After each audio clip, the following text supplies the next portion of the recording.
Box application account, but you can mirror your iPad. But that's what they do with this.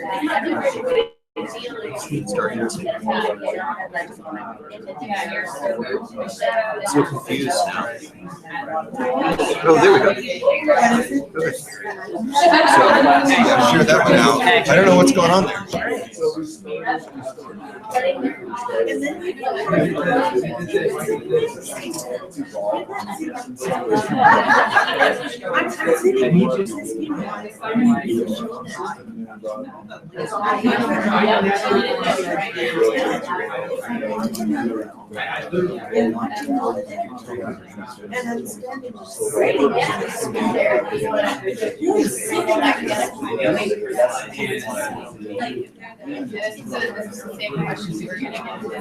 What? What's the difference between personalization and differentiation? I mean, like, they're different. You use them interchangeably, but they're not only interchangeable. Yeah. So go ahead and take 15 or so seconds to bring your conversation to a close and come back together in large groups. So one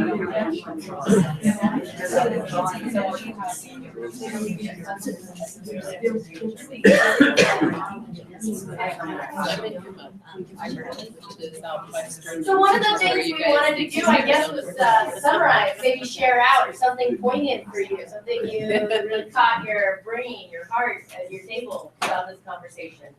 Somebody like to share something about your conversation at your table?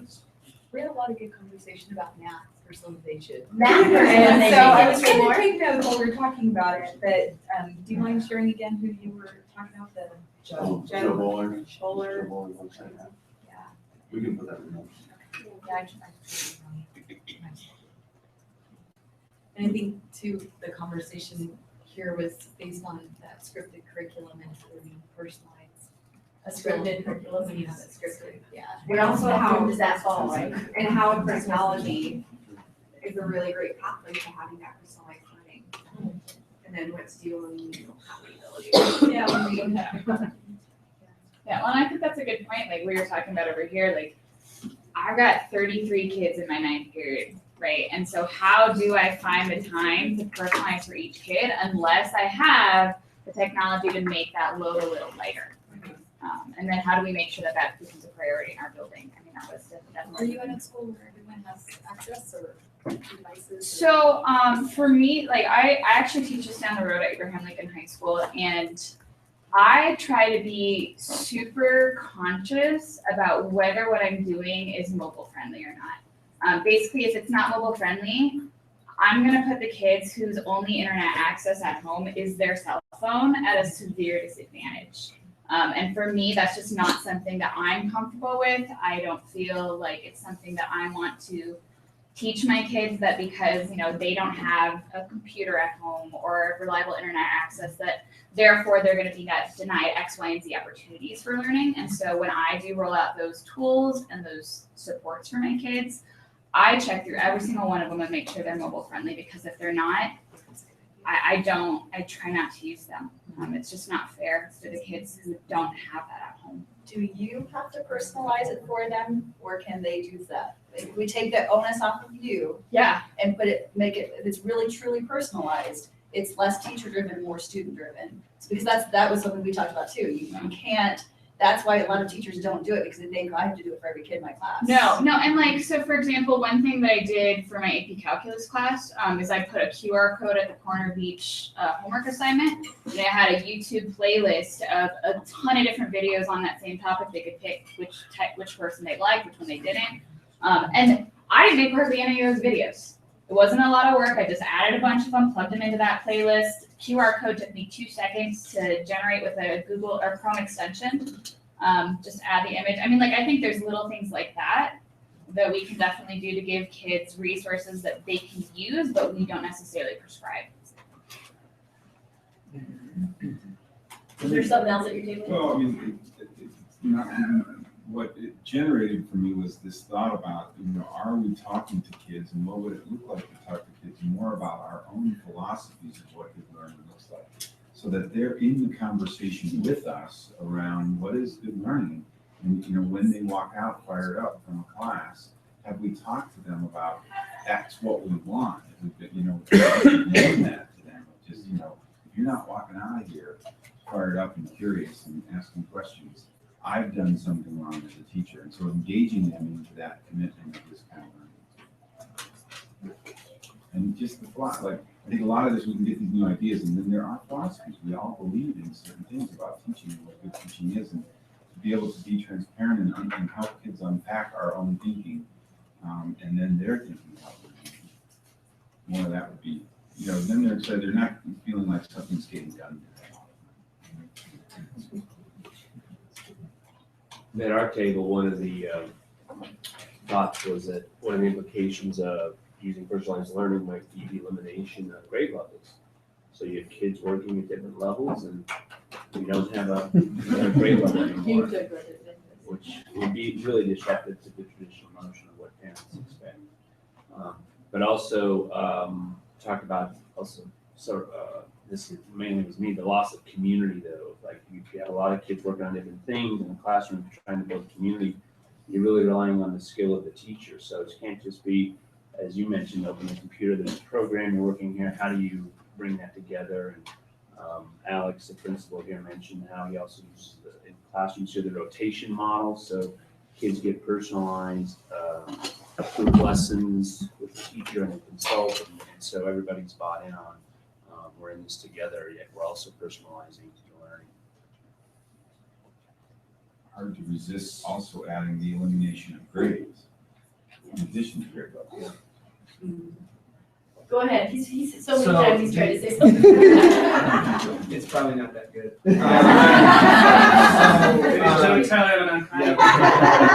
So one of the, just sort of listening to this and something that sort of popped into my head is, so we have these morning breaks and we have these sort of breakout spaces where they're not really classrooms, they're just sort of this funky furniture and the kids kind of hang around. But the one thing they do is they play their games, and they constantly are taking their devices and they show somebody else what they did. And they're like, oh, check this out. And so one of the goals sort of in our head is how can we keep that going when they cross this little threshold here where they say they learn something, they take it and they show somebody else.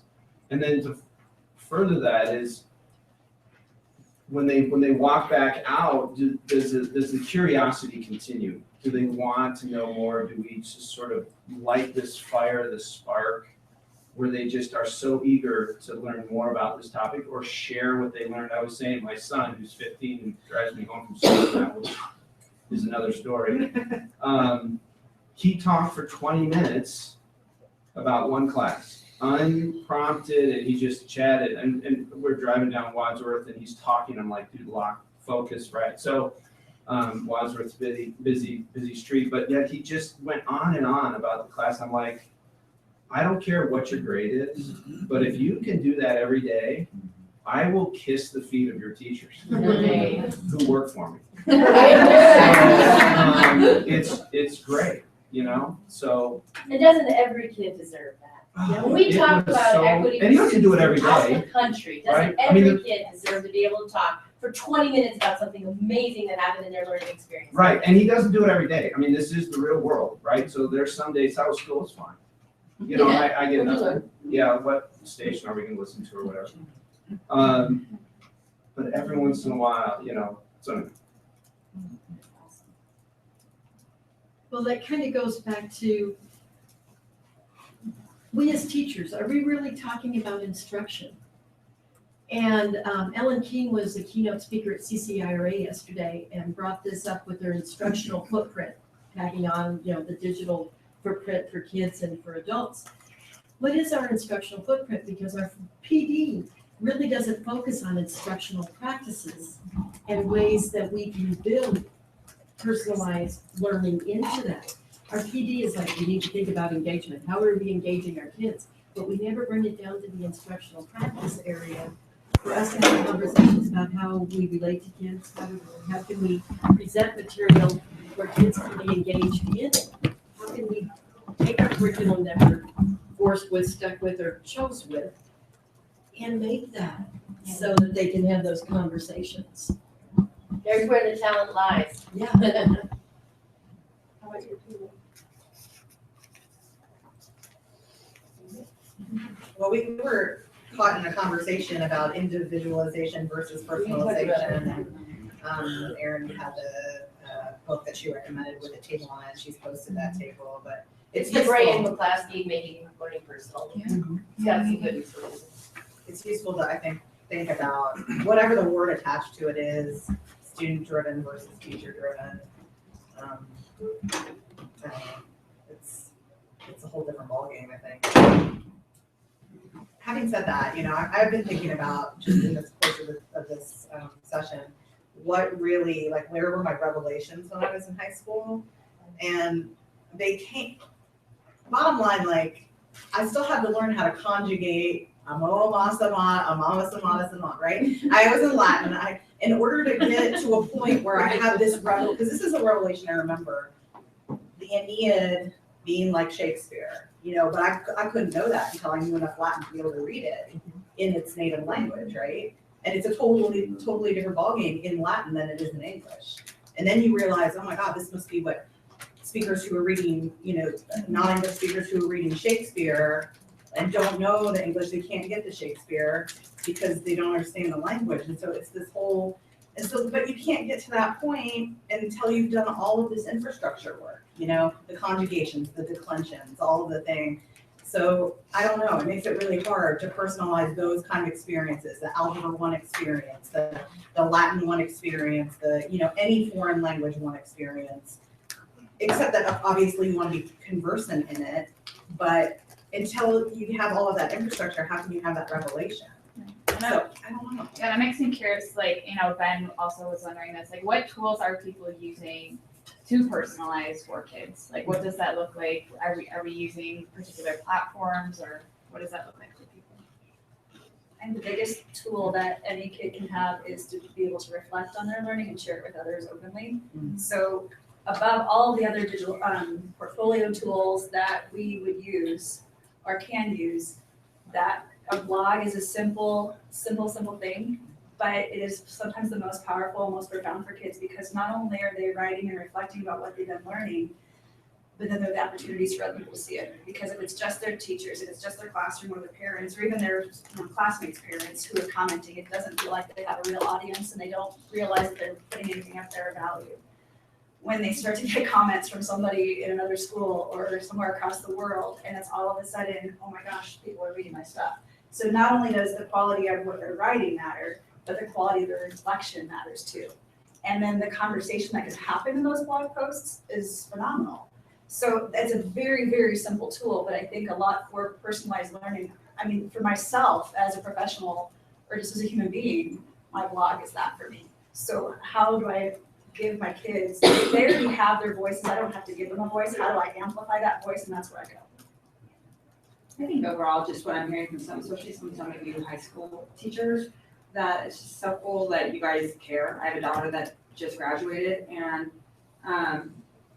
there's so many teachers that don't care and give them, she still was coming across teachers that, like I was telling you, that figure it out, and this is what you're going to learn, period, and it's such a turn on. And I think it's really cool to hear the high school teachers that are, trying to listen to these kids and to try to figure this out for them. I think it's really awesome. There's a lot of teachers still More not teachers doing might care if they had more autonomy. Just Right. Yeah, and I think to that point, there's definitely sometimes building wide policies that kind of tie teachers' hands in a lot of cases that a lot of parents are not aware of. I know another thing that can be something you just kind of like an obstacle is this FERPA, all the legal things. I want to use all these tech tools, but I have to wait 2, 3, 4 weeks sometimes to get all the permission slips from parents. So I think it's a lot more complicated. I think which is why it's taking so long for us to work hard navigating this. And I think all I ask, I guess, from a teacher perspective for PD is that those who are playing my PD are going through that same struggle and working on it just as hard as I am for my kids. And I think that's what it comes down to. There's also the elephant in the room, higher education, who tied principals' hands, who tied the teachers' hands. So yeah, we discussed this yesterday in our educational technology group. And yeah, the fact that the universities don't get it yet, and they tend to be the slowest moving entity in education. And how are kids gonna pass SATs and ACTs if that's even the expectation anymore after a while? Harvard are changing, like Harvard just said, we're not doing SATs or ACTs anymore. Oh, Stanford. so we need leaders like that in higher ed, leading the way for other universities to take that chance and be like, Attention ed campers, we know those conversations are going super great and all. However, we have about 2 minutes before this session wraps up and we start transitioning to our second session. We do want to remind you, if you want to continue the conversation, we have plenty of comfortable furniture in our hallways. You can use the faculty lounge as home base. You can also go to the newcomer room. Anyone who wants to continue conversation, you can go basically anywhere you would like in the school. Also, I'm getting ready to open up our library, which is room 201. It is a jewel of the school, and we would love for people to use it and just relax and decompress there. All right, thanks a lot. So now 1 more minute and sessions will wrap up. We'll get ready for transition. Do not forget, we have new coffee and we have more snacks up in the hall if you need them. You don't stop, you never dies, y'all. You don't stop, you get life forever. I will not.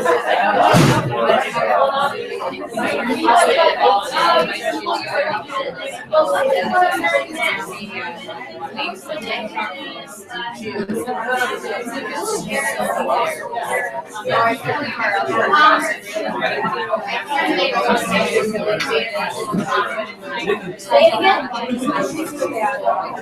So check it out. I want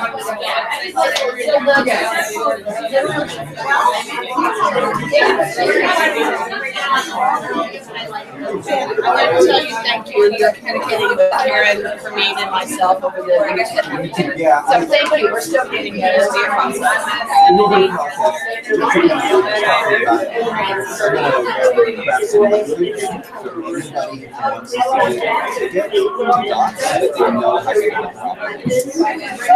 I've done through all the steps. Thank you for that. I'm really impressed and still nothing for the kids working on my own. It's still been on my own to find it. But on my iPad, I have all this stuff. Great. The steps with safety to so thank you. You're doing the right thing. You're doing the Mid-year right was thing. a little bit,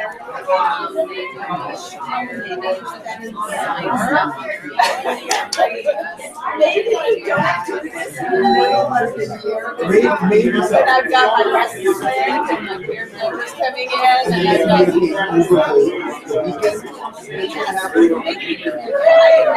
Well, no, not the teachers at all.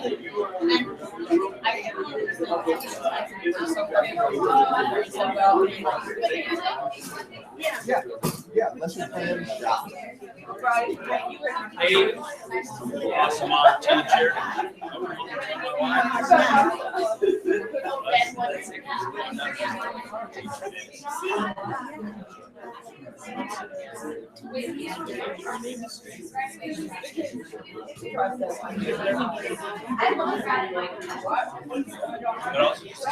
Yeah, and yeah, we got these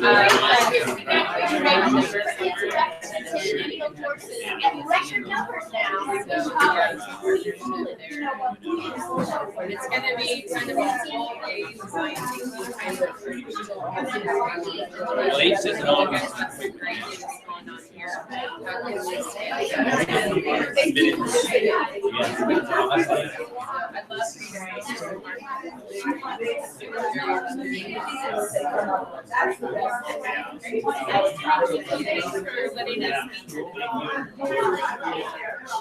Thanks, sir. Are you still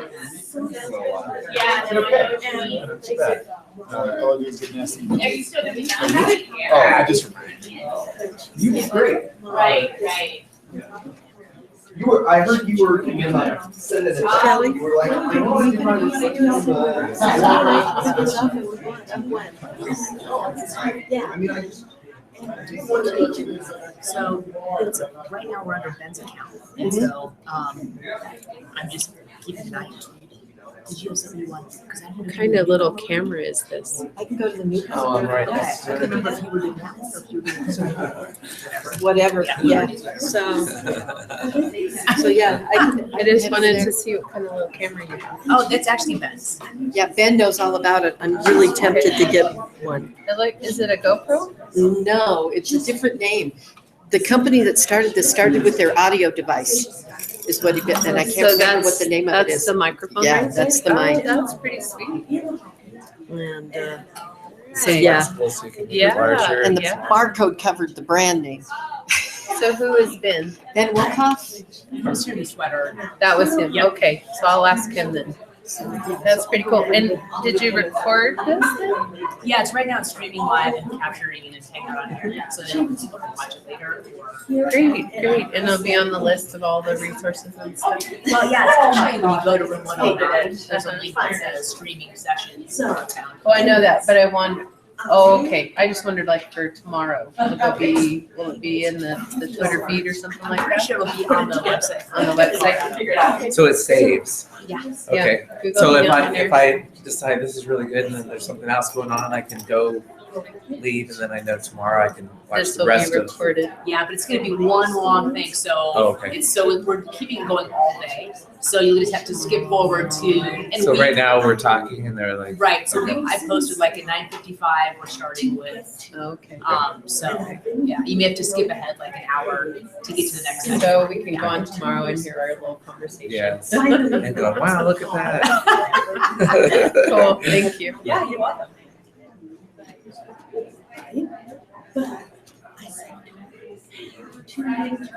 And she's focused on, you know, and she said, oh, I might not do orchestra this year. I said, keep going, okay? Keep going with that. We had an excellent private tutor for music. Is there a way that you can find out what the classes are? Like if I click on that, it is a description? Oh, no, all it is that's just the title. Yeah, so Okay. the only thing that you would probably, and even if you click on the 109, it'll take you to the notes and for this session. So I don't know if you put that one up there. So I don't know. Okay. Yeah. Yeah. Sounds interesting. It does. Okay.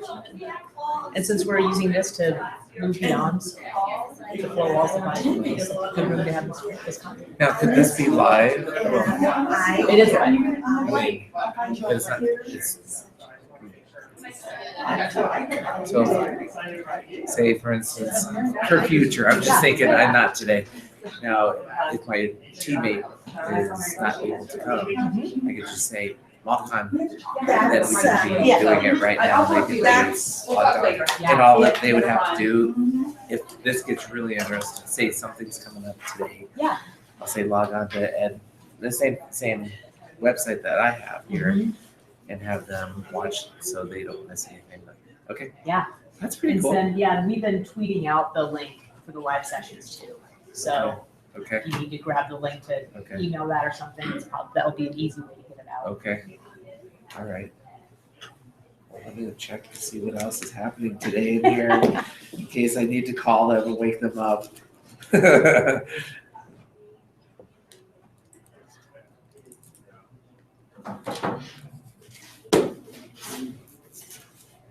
Well, thank you.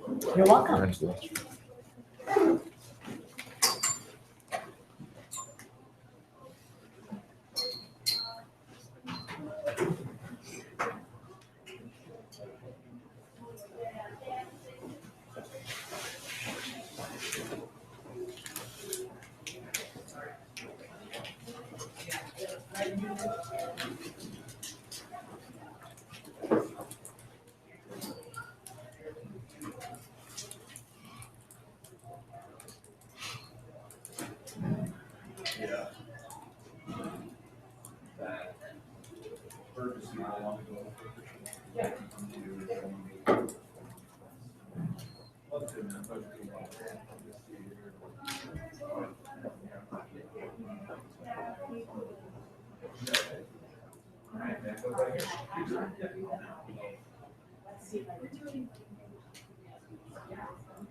So somebody just talked about a new program that's Cherry Creek Pear Deck. Yeah. We didn't buy it.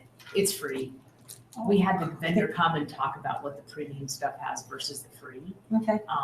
But no, we didn't. The rumors of the purchase have been greatly exaggerated. Okay. So exactly what does it do?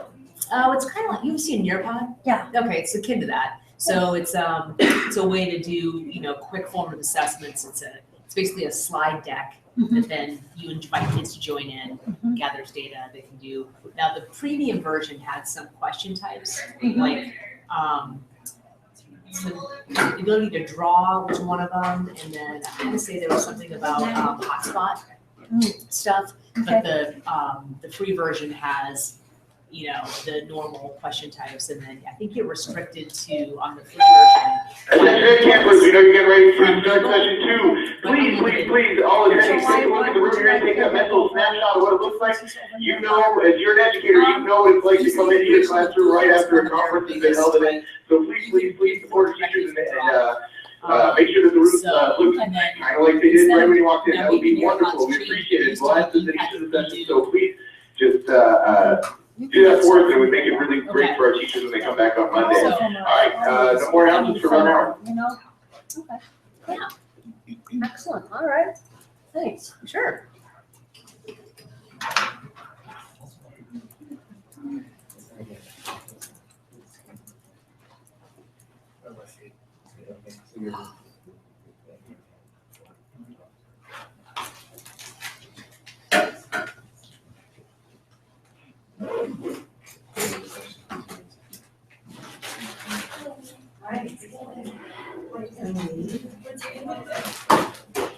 Oh, there we go. Nice to meet you. I thought I might take off my sweat. I just one of the schools I teach. Oh, nice.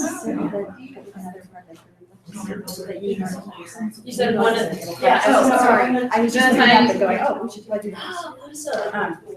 Nice. Yeah, very ahead. I used to teach language arts and drawing.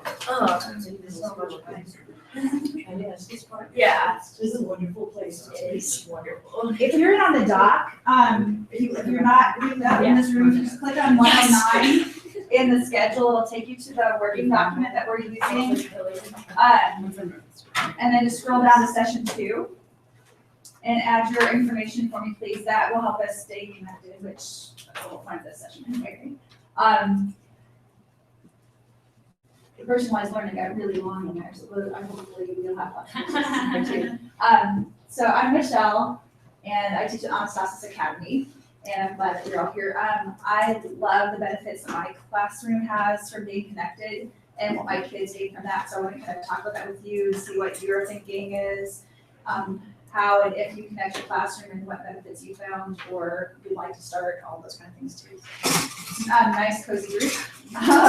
We'll do some table talking too, so just kind of start from there. You'll go ahead and I'll just give you a couple minutes to fill in that information and we'll start with our first topic. And if anybody doesn't have access to that document or is having a hard time with it, I can give my laptop too. I've been in Boulder for almost 3 years. There's no child. Yeah. Okay. Okay. No worries. No, it's like, Oh, okay. I just typed your I just so like born and raised. So if you read everything I just have it done because that's I just wrote my husband, like, did you change the way things? I don't know what it is. I've tried all my standards, so, yeah, it's the first time this has happened.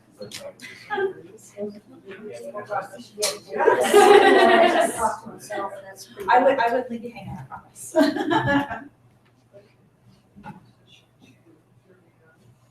While you're waiting for it, you can use that.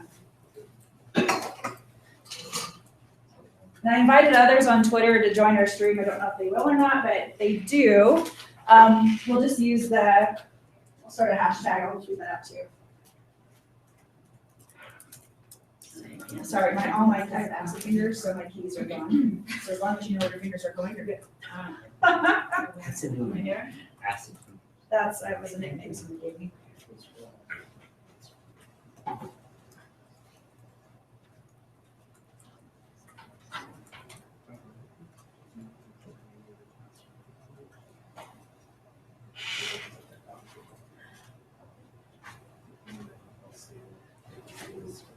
Bobby, how are you?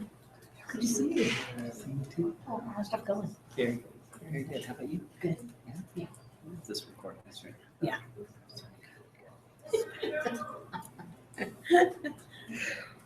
Right. Kelly, I haven't seen Kelly yet. Is she what? No. Okay. No, she's, yeah, she's taking Okay. but she's doing great. Okay. Great, so. Yeah, so I'm in that. Yeah, she'll be back next week. So. Yeah. What do you think? And then we'll just use the hashtag connected class. It's kind of long, but that'll work. That's what we love. We're gonna need TPS. Are you already on TPS with us? You know how those conversations go. TPS, yes. Yeah. And then you have to open a new browser tab. It's educating. Pre-service sometimes, college. Brian Diva said, it's job security for us because, if they come up, they need them. So like, well.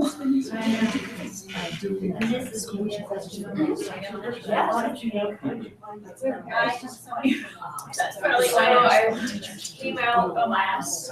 Now just go back to your Like 3 months. The certification for trainers? The first educators. Yeah. Yep.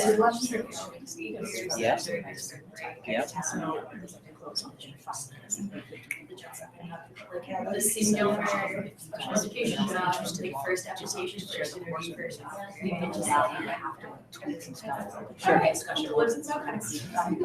so that's okay. Are we all in? Sure. Okay. Good, close? Okay, so, you changed that, sorry. You're good, sorry. So if you are here, let's find out why.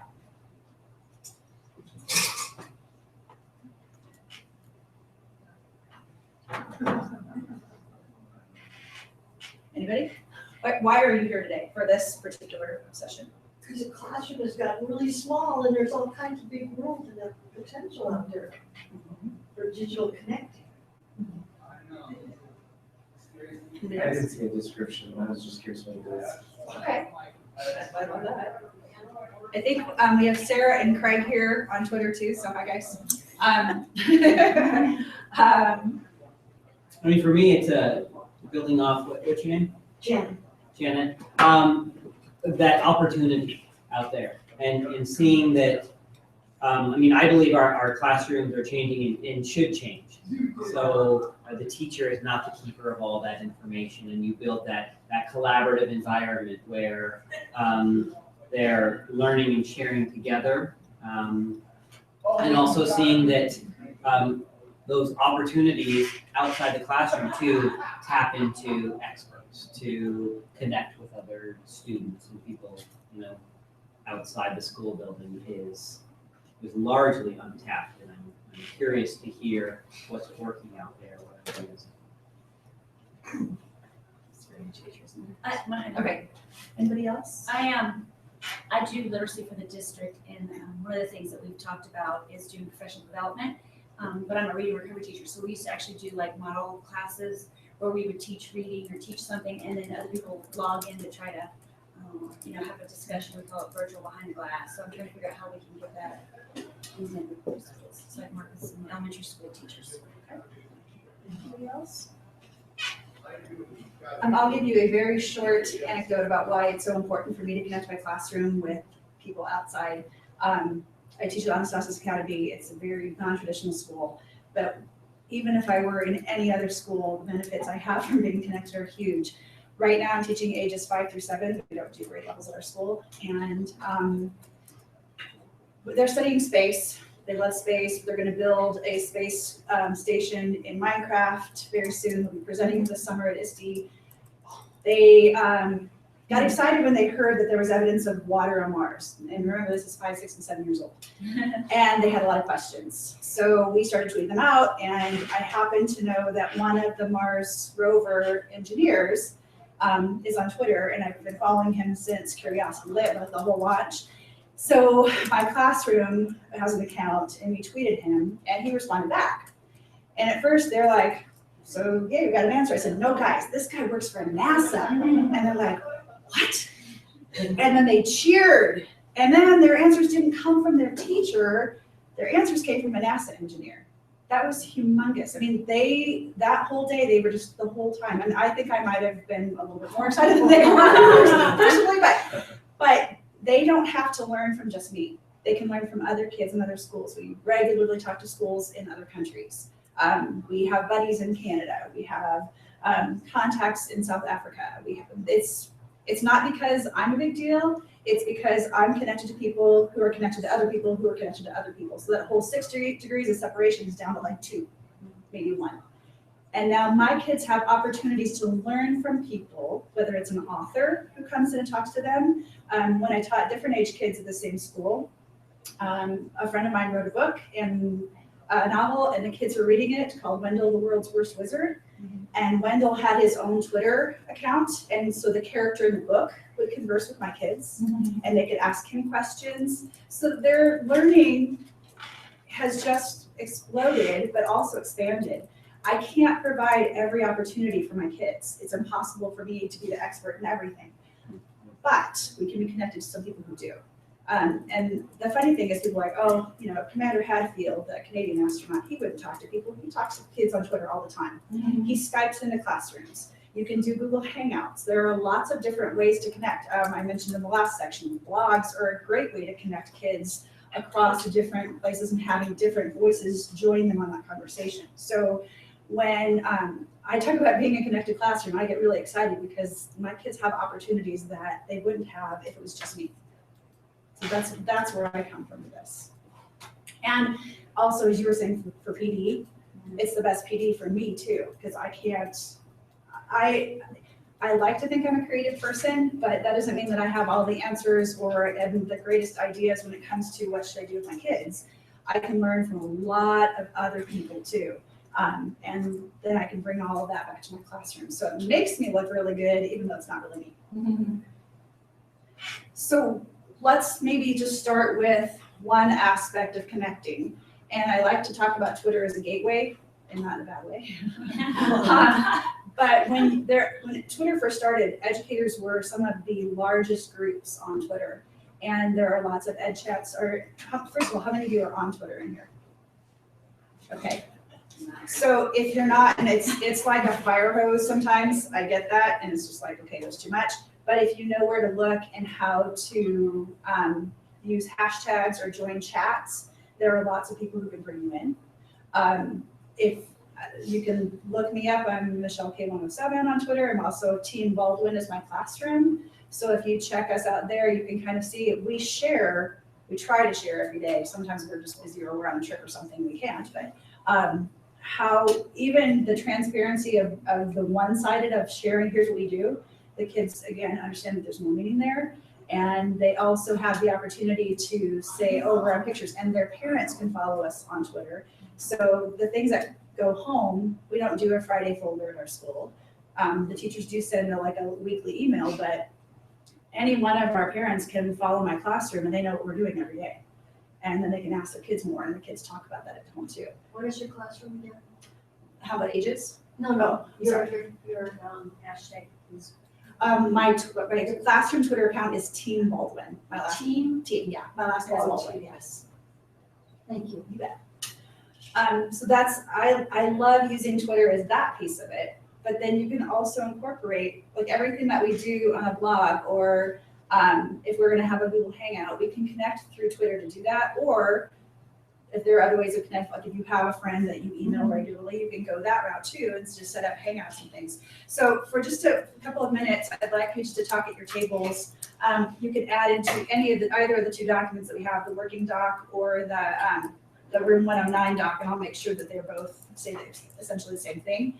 And just add the things in there that you're thinking about and how you would try to leverage connections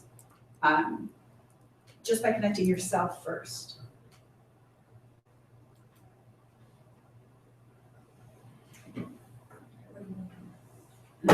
And talk. I on the Twitter. Twitter, I was just checking out Team Baldwin. Yeah. So that's your classroom Yes. Twitter account, right, Michelle? Yes, Team Baldwin is yes. Does your school also have a Twitter Yes. account? What's that? Team Anastasis. Well, now I'm gonna know. ANASTASIS.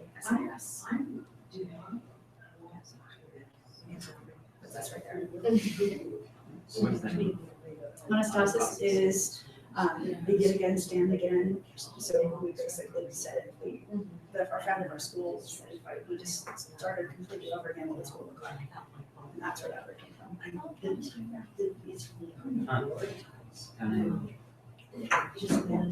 have three things that can be connected. Yeah. I'm having a hard time. Well, there's This is my Twitter on this one. There's a step right there. Get it connected.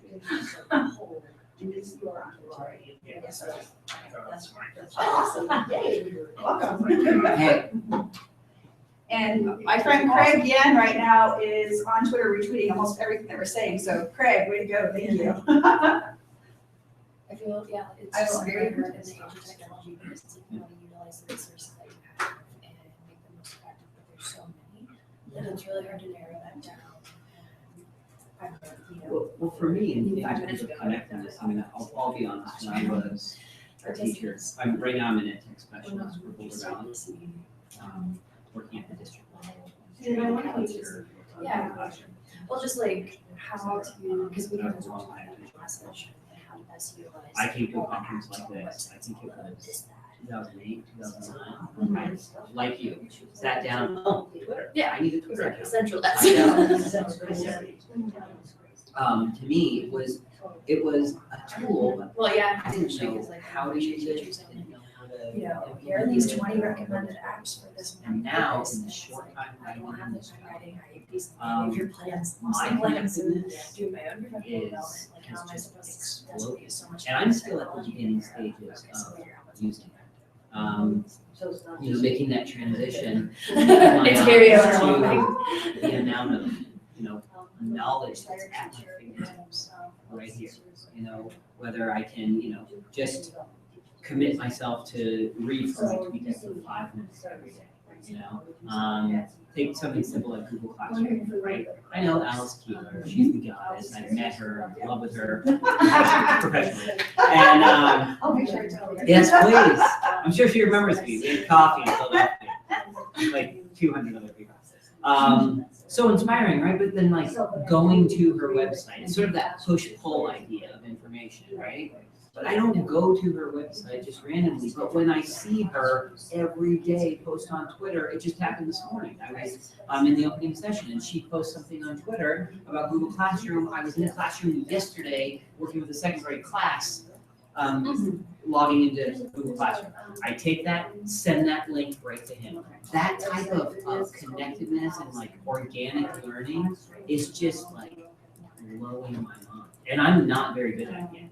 I mean, that's a success story, but I'm not there yet, but just seeing that. So to answer your question, I think for me to see that power as an educator, then I can take that step with my students. Because if I'm not living it and modeling it, I mean, my students right now are you, right? So if I go into a PD and I say, hey, sign up for a Twitter account, but I'm not living it, I'm not gonna say that. And you're gonna go back and you're gonna have one tweet and 2 followers and move on with your day, right? But if I can live it and give those very interesting just a because few it's like so things that small, you and should, so I there's am very good. obsessed with like, following outreach your within the community and the classroom school, and your there's that school next connection, like, and especially Twitter like accounts, special because that's education, where I there's a see lot of some the of what teachers transition don't. life stress stuff. So We go out that's what into I'm here to learn public, about and and see I that do a lot, so that's nice for building that community relationship. But one thing I really worry about with my kids is a lot of them don't have that concept of A lot of beyond. classrooms just push stuff out, and that's the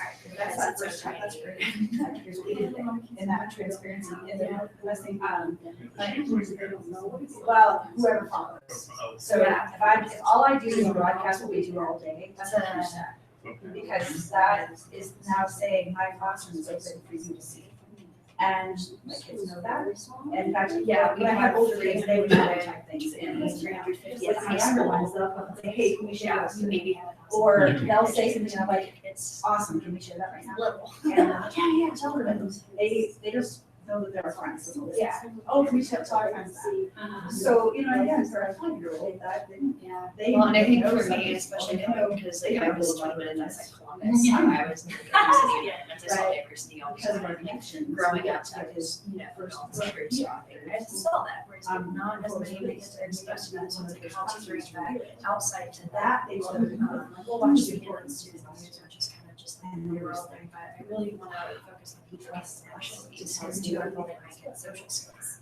And So you can't just take that. But you're really by removing to written letters, and we know, the other special education teachers show for the literacy of education, but it's elementary schools from the spectrum grade to different cuts to develop that relationship and see others that are their age, what makes it easier, because your teaching skills. That's right. Like, What age group kids do? I have 9 through 12, so I do literacy, post-secondary transition, work study, life skills, and then We ask teachers across English, they're just not there, but if you can, a little bit of everything, And then each of them is gonna be jobs in the community, what kind of things? So that is more of my work study and life skills. We have an athletic center, and so we practice like doing lunch in there, we'll hold the talent, we everything. We go out, well, and especially because it was like social skills the first semester, that was just transition to post-secondary success. So we're gonna start going out there and looking to learn something. Here, let's go view apartments, and once we kind of learn about budgeting and what's in your budget, let's go view apartments that are in your budget and have you get that real life connection. Let's go to the grocery store, make a list, for budget.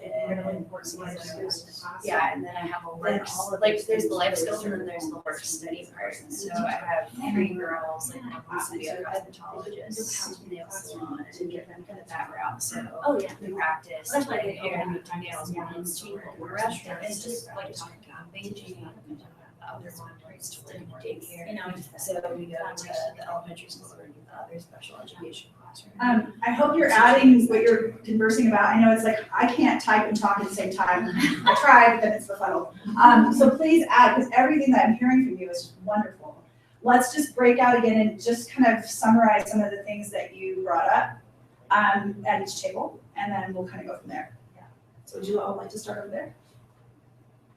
We learned about ePals, which is a way to connect with other classrooms around the world, which I did not know about.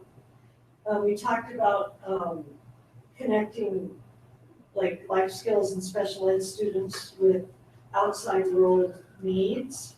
And we haven't yet figured out how to incorporate technology, but we're just talking about what our needs are as educators. Right. And we talked about how there's so much technology with Twitter and the Chromebooks and the web, that we're having to learn a lot and then try and prioritize what's working. Right. We want to keep learning, but we can't do everything at once. It's like I say this all the time, the fire hose analogy. A friend of mine, Darren Draper, said once, think of it more of as a smorgasbord than a fire hose. And I was like, oh, that's brilliant, because there's still a lot, and you don't have to eat everything at that smorgasbord. You can pick and choose, and then when you decide to go back, you think, okay, well, these things worked for me, those did not, and then maybe I'll try something new too. So it's not, I don't have to do everything all at once.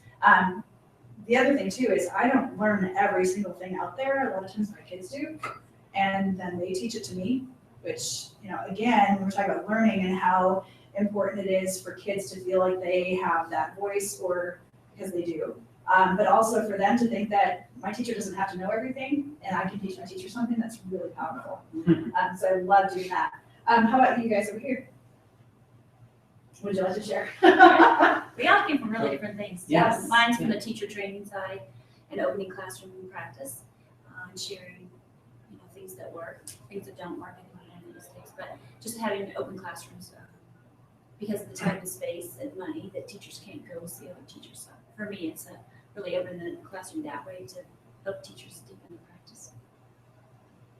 Can you clarify what you mean by open classroom? Because I don't know if it's the same thing as open space or. No, what we want to do, teachers teach in their little classroom and the doors closed. But we want to actually have like virtual classrooms where we can log in and watch a teacher teach, and then, after she's done, we can talk to her about instructional decisions and how things are going, what we notice about the kids, and just have an open communication about teaching. And specifically, I'm doing teaching reading in the primary grades. So helping teachers become better reading teachers through watching each other teach. In schools I do like little fish bowls and things like that, but we just can't do that. There's no subs, there's no money, and so doing it virtually, so we can talk about instruction. Yeah.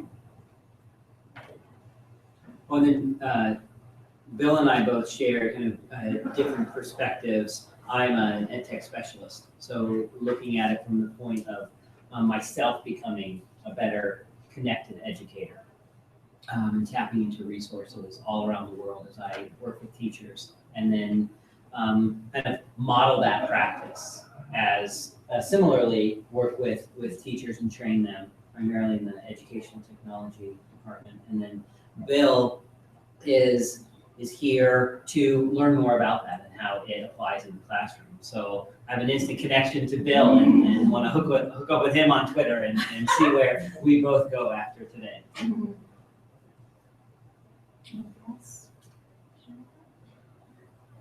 Okay. I think that's the scary part too, is you were starting to talk about being more open and that vulnerability. I don't think I could have done the classroom thing first. I think I had to learn it for myself as a professional. That's me. That doesn't mean it has to be that way for everybody. But I'm an early adopter in a lot of things. So I've been on Twitter since 2007. That seems like a lot longer. Wow, it really is. But I didn't really get it at first, and I connected with a lot of other educators, and it was really more about me as a professional.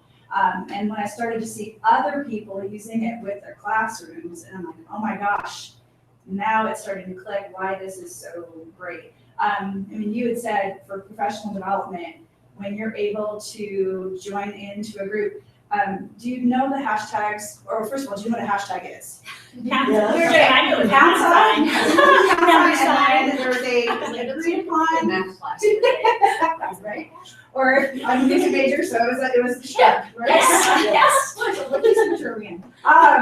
But when you can join into those agreed upon hashtags, so my friends started EdChat, and it's a wonderful way for people to start with a question. And then a lot of people just talk about that. And I met a lot of people through EdChat. I met the founder of our school through EdChat. That's kind of weird. And when you think about how you can have a directed topic, so if you even just did a search for EdChat on Twitter, you'd see hundreds of thousands of tweets. I use tools when I'm involved in those chats. It might be like just a Twitter search or Twitter follow, or I use Hootsuite on my desktop so that I can go quickly and create a column that helps me just filter only to EdChat so I don't see anything else. And then you're really involved in that conversation. And I know this is going to sound a little odd, but some of the people that I connect with the most are some of my best friends, first of all. When I see them at an Ed Camp Denver, for example, or another Ed Camp, St. Louis is going on today, Ed Camp Kansas City, Ed Camp Omaha, originally from Omaha. Those kind of things, it's like, oh, hey, I know you on Twitter. Now that connection, there's less ice breaking, right? I know who you are. I know what you tweet about. I know a little bit about your philosophy of whatever it is that we're discussing. So that connection there is made. But it's not just about that. So when we go back and we look at it as the perspective of a professional growing professionally, and then how that can translate into a classroom as well. And I know a lot of people, and we're focusing on Twitter right now, we'll move to something else in a minute, but a lot of times people say, oh, I don't feel like it's okay for me just to jump into a conversation. Well, that's what Twitter is, jump in. If people get offended, that's on them. It's important because that's how you start to make those connections. Also, leveraging a network. If I had 500 followers, but my friend had 100,000 followers, I'm gonna say, hey, Stephen, help me out. Could you please help me broadcast this? And that is when you really start to see things grow. When I first started on Twitter, it was, okay, well, I know this person personally, I'll follow him. And then I looked to see who he followed. And then I followed all of those people. And then David Warlick, who is a wonderful gentleman, he came and did a keynote for a conference that I was at years and years ago. And then I found him on Twitter, so I started following him and the people that he followed. And pretty soon that network grows. It isn't about popularity, it isn't about how many numbers you have or how many followers you have, it's about the connections that you make within those. And that again is how my kids have those benefits. I don't know LeVar Burton personally. I know him through Twitter, and I have connections with Reading Rainbow. So my students had the benefits of connecting with him because of those connections. If I went to like Comic-Con, he wouldn't know me from Adam. He would have no idea who I was, but we get to converse on Twitter, and I love that. My friends joke and say, oh, you like to name drop. It's not about name dropping. It's about what can I do to leverage the network that I have to make something more beneficial for my students. And I'm pretty conscientious about building that network too. I can't just sit back and let people come to me. I have to go out and make sure I'm constantly creating those. It's not time consuming. You just stop and think, okay, oh, there's something interesting, follow. EdChat's a great place to do that.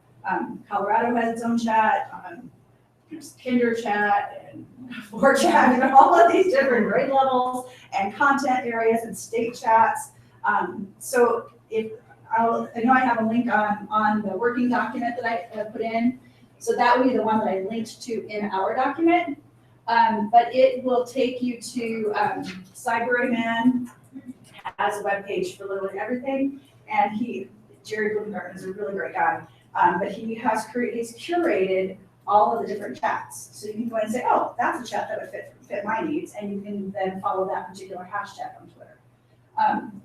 If you didn't already go to, it says the bit.ly link that's up at the top of our session notes. That's the one that I was referring to. And if you follow that, it should take you to a document that says EdCamp Denver Connected Classroom Working Doc. Way down at the very bottom, there are the hashtags for EdChat and the different things that they have going there. So if you scroll just back up here again. I have a question. Sure. I know my son does hashtags, but he uses Instagram. So I don't really understand how the hashtag is used throughout. Okay, that's a great question. So they started really on Twitter, but then anything that connects to Twitter, because you can, like if I post on Instagram, I can tell it to go to my Twitter feed too. So people start to use the same hashtags there. But if you only did Instagram, Instagram also collects hashtags so you can search them. So there's like a dogs of Instagram. That's one of the hashtags. If you search that within Instagram, you'll find everyone who posted a picture that has to do with dogs. Or there's so many. And some people, and I'm guilty of this too, use hashtags to be a little silly. So sometimes they're just vanity tags and they don't really mean anything. And when they put 8 of them right in their Facebook post. Yes. That's hashtag annoying. Right. My oldest daughter got married last September, and they had a hashtag for their wedding. So it carried over into Instagram, into Facebook, Twitter, and now if you would do hashtag Ben Bailey, you'd find all of their wedding pictures or pictures that came from friends who were there. So now instead of them having to curate themselves where all those photos are, now they can just do a quick web search for that, and it might pull up Instagram, Twitter, Facebook pictures. So the hashtag is a really nice way of filtering things. The issue is, do you know which hashtag you're searching for? A lot of times I will, if I'm not sure, I'm like, okay, I know EdCamp is here and it's Denver, I'm not sure what their hashtag is, then I would go just do a quick search and say, what's the hashtag EdCamp Denver, and then it show up in your Google returns or your. So if I was doing a worldwide web search, I might put in, I don't know, panda rainforest. Okay. The kids are studying rainforest, but that would find web pages. But if I if I put in hashtag orangutans, it might go to all of the social networks, people that are trying to save orangutans. Is that some, it Yeah. goes across the different platforms? Yes. Okay. You would, after this session, let's connect, because there's a network that I know of that I Yeah. follow on Mhm. Twitter. Yeah, I saw that, shoot, I'm not gonna remember what it is, but they're the ones that are really big about leaving, like, boycotting palm oil. Yep. Yes, okay, we'll talk. We need that. And okay, this is another great example. I'm connected to that person on Twitter, and just a conversation you can have. Now I can help in person connect her to that as well. I mean, this is a time of humanity when we are being criticized for your face is always buried in your phone. And I'm like, okay, yeah, you need to have some the screen time and some downtime, but you're also more connected than you ever have been. When I was in 8th grade, I had a pen pal in France. And it took a month to get a letter from that person to France, and then another month for that person to get mine. Now we can do that in a second, and it's just so cool. But on the cool factor, it enriches what's the word I'm looking for? It enriches my life in a way that I know if I have a question about something, then I can go to people I know, if they know the expert or they know someone who's an expert. Never in time before could I do that. It would just take too long. It's too time intensive, and now we're talking literally seconds around the world. So it's kind of awesome. I always want to make sure I bring up that it's not just Twitter, because some people just don't do Twitter and they would never. So that's fine. If Twitter is not your gig, then Skype for Education. Google Hangouts, they have a whole education network. Those are places that you can go to, just hop in the web, type in Google Hangouts for Education or Skype for Education, and you can find a whole bunch of resources to help get you started, to answer questions, and then also to connect with people. There are many authors involved with Skype for Education. There are, I don't even know where to start. There's scientists, there are lots of people, universities would love to connect with your classrooms. If you're going to be learning about robotics and you want to talk to someone who's actually working in that field, there are plenty of places to find them. It doesn't just have to be, well, we're going to do coding in my classroom. I'm not really sure why we're doing it, but coding is the new buzzword, so let's do that. You can connect with people to show you why you might want to do some coding in your classroom. So how would you do, that is an example that I could use. I have 4th grader, 5th graders who want to learn about robotics. So how would I connect with universities? So I would do Skype for Education, and then in your search terms include robotics, and that will take you to a group. I know of a few people personally who could connect you with that. Okay. And I'm not paying attention to our Twitter.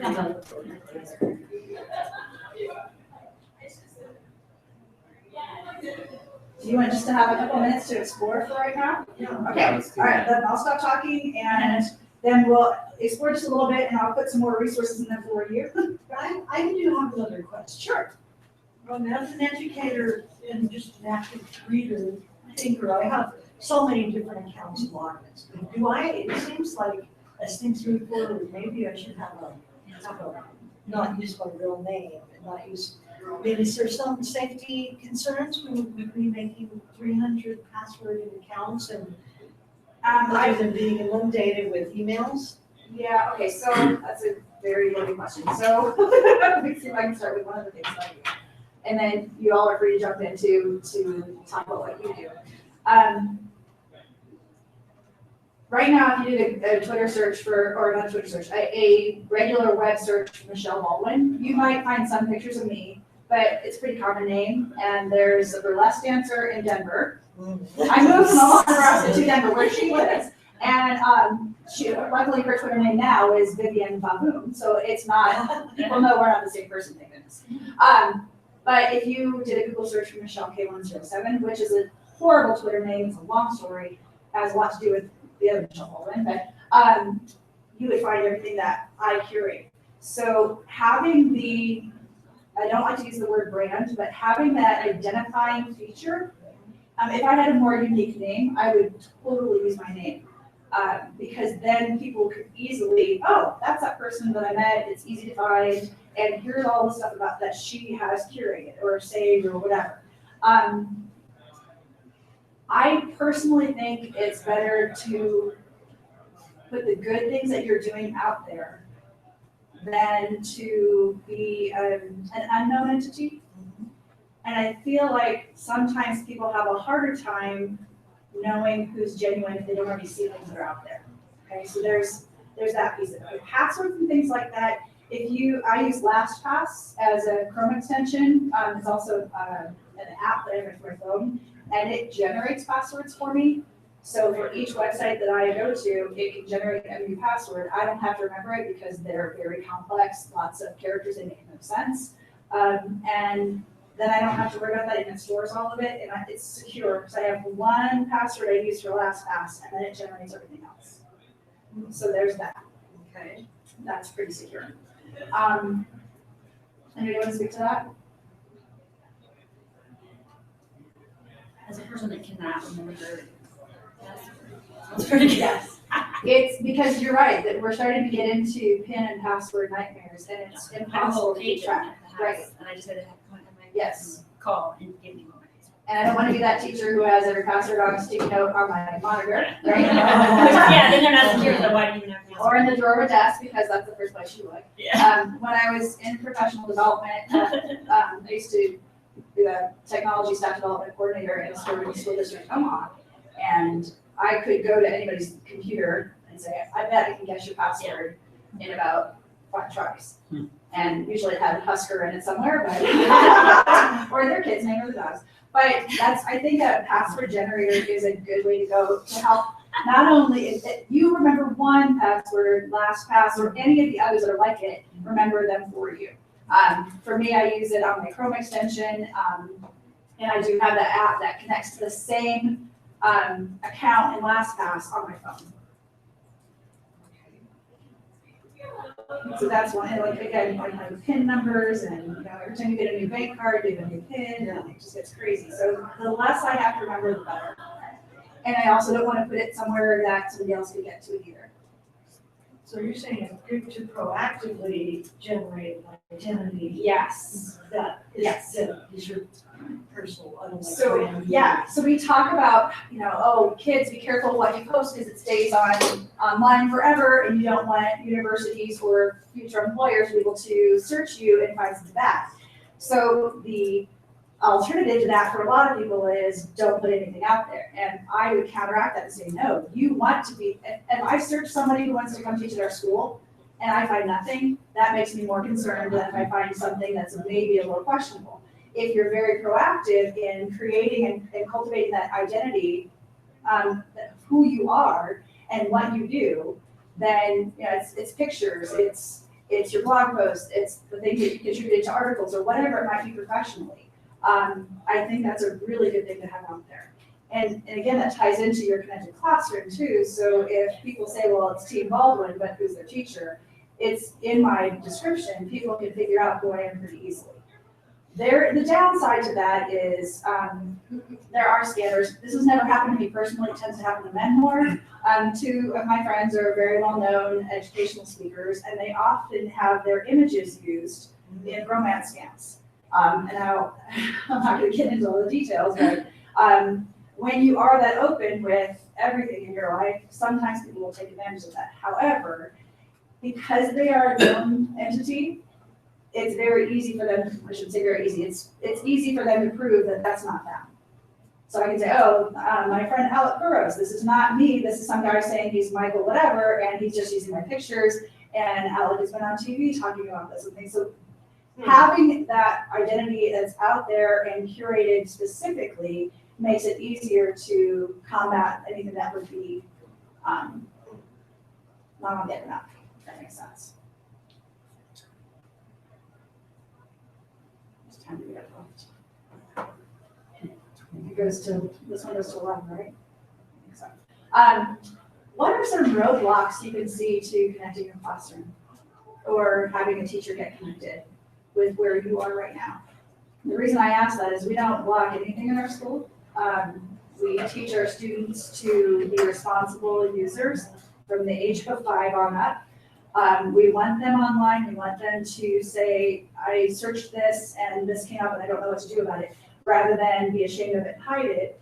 We want them to be proactive in how they learn how to use the net and navigate the web, rather than block everything so they don't have those skills.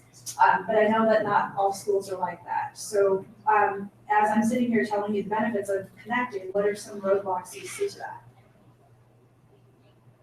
I could just cut it too. Well, I'm looking at yours, like, I see two of your students in there. Yes. I'm just thinking, how many have to get permission to? We do. Okay. Yes, our school, instead of having the permission slip for each thing that we do, we have a blanket, we're going to share your children in this way. And so it's an opt-out rather than an opt-in, which makes it much easier to deal with. You don't want to send Right. the slip back. And we also talk with the families basically about the things I just said about identity. You know, we want to help your child curate an identity online that is that true person. It has to be age appropriate and developmentally appropriate. My 5-year-olds are not out there, posting YouTube videos and prom. But we do have, 8, 9, 10-year-olds who are. So we've had some children in the past where they were not allowed to have their face on camera. So we were just very careful to make sure that that's how we've done that. But for the rest of them, I don't identify my kids by name. You might see the last post on Team Baldwin was a little boy with the orange. Yeah. The ultimate one deal, he was so excited. I didn't put his name there, or even his initials. A lot of times when the kids tweet out, I use their initials to identify them so that their families know who they are, but that's about it. Your kids, do you let your kids read stuff up? The youngest ones don't know how to do that yet, so they do not log into our account. That's when I had the older students, I had a laptop in my classroom and they could go up to it and, say, here's what I'm gonna tweet today, blah, blah, blah. With the little ones, they really just come to me and we share out that way, or I'll ask them, what do you wanna share with the world today? Or if we've been doing something amazing, I'll say, you guys, we need to share this, what should we say? And they'll just come up individually and say, well, I really like this, or here's my question for today, or something like that. So it's not, the kids are not the ones who have access to the Team Baldwin account. I know a lot of other schools that they have a classroom account and a school account. The schools have a common hashtag. So Parkland schools and it's a suburb in Edmonton, Alberta, Canada, have hashtag PSD70 for their Parkland school division. My friend Jason Markey is at a school in Chicago, I think, and it's Leyden Pride, Leyden Pride, and the kids can all submit to that too. Now, opening that up leaves you vulnerable, right? Because the kids can tweet anything they want to that hashtag. But when you go see it, they're talking about the pride of their school. And personally, I haven't seen anything bad that goes there. No, it's happening, but I think when you open that hashtag up for the kids too, they start to think about what kind of identity they have for their school, as well as themselves individually. And again, how powerful that is for them.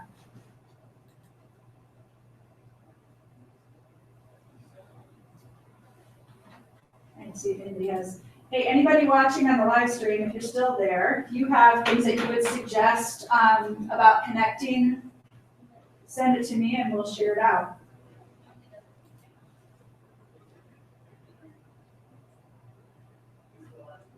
Are there questions that you have? Do you want to announce? Oh, Sarah Brooks said hi. Hi, Sarah. Hi, Sarah.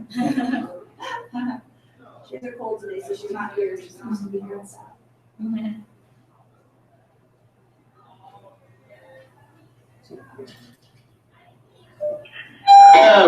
Attention Ed campers. It's hard to believe that session's already over. We're gonna have to wrap up conversations, but I have a few things that I need to get across to you before you all start moving. One, please, again, put the rooms back in the order where you found it. Everyone going into the new rooms later on, please do the same. Want to remind you, we've got some new treats out near the main office here, and some more coffee. Also, if you were in the digital creation tools for teaching and learning this morning in 105, or if you were trying to get in that session, I was told we had a group of people who wanted to continue the conversation, and so If you were hoping to have more conversation about that, they said they're just going to be hanging out in the library during session 3. So that's up at 201. So anyone looking for that digital creation tools and wanting to continue that conversation, head to the library, room 201. Also a reminder, we have thank you cards out by the main office here up near the auditorium. Thank you to all of the people who donated us stuff, so please, if you get an opportunity, sign the thank you cards. We also have a Lost and Found set up in our newcomer room. Lost and Found currently has a couple of items. One is a purse and another is a coffee mug. The coffee mug was left in the men's room, so that at least eliminates everyone with 2X chromosomes. Other than that, we do have some announcements with regard to folks winning the current raffle. If you are Rebecca Hall, Raman Jamu, Paige Dersham, Nancy Meza, Nathan Klondike, Michelle Mack, Mary Beth Cole, Eileen Barr, Joel Solomon, Julie Sakuman. And I know I butchered some of your names, I apologize for that, but you have all won raffles, so maybe that can make up for the difference. You guys should head down to the newcomer room to collect your prizes. Thank you very much, guys. It's time to move to session 3. Okay, so make sure that your contact information is in this document. I will follow all of you, and then because I follow like, I don't know, 3,000 people, if there's a question you have, and you just, that you're sending out to the universe, tag me in it, just put my Twitter name in, Michelle K1007, and I'm happy to retweet it. If I know connections to help you out, that's great. Most of the time I'll be like, oh, hey, I'm sure that so-and-so can answer this. That's the best way to stay connected. And I'll check in on you from time to time to say, hey, how did this session help? What were things you're still thinking about? Because, 45 minutes is not really a whole lot of time to get really deep into how to create this kind of network for yourself. But if we stay connected this way, and as Chris Moore said earlier this morning, these documents will never go away. So our Ed Camp Denver room 109, we'll just keep it forever. And we'll just go back in there and say, okay, this is a living, breathing document that we can continue to use as a resource. You might find great resources to plug them in. I'll do the exact same thing. And if you are thinking about connecting a classroom, whether it's yours or someone that you work with, I'm happy to connect with them on Team Moldwood too, so we can kind of get things moving. Before we leave, is there anything else that you're just like, I have to know this, or I need to share this? I think it was good hearing the options out there and just recognizing, someone could be across the world and I can connect with kids. Instead of just it has to be within their lives, within their school, within their state. Well, and when you think about kids who live in the United States, they don't often have opportunities to really think globally. My kids got interested in continents, and they were just looking at everything, and they were like, wow, some of them are adopted from another continent, and they were really interested in Africa, and so I said, well, I know somebody lives in South Africa, let's get him on a Google Hangout. And he was able to show them outside his window and talk about the languages and the religions in this particular country. Again, they heard that from me, big deal, who cares? But now this is a friend that they know, that they can talk with and ask questions with, and they can continue to have that relationship with, or whatever it might be. I know I talk about Twitter a lot, and I apologize for that, but for me, that was the piece that put everything else together. I probably wouldn't have done as much Skype or Google Hangout if it hadn't been for that. So thank you so much for sticking around. I can't wait to learn with you some more. So thanks.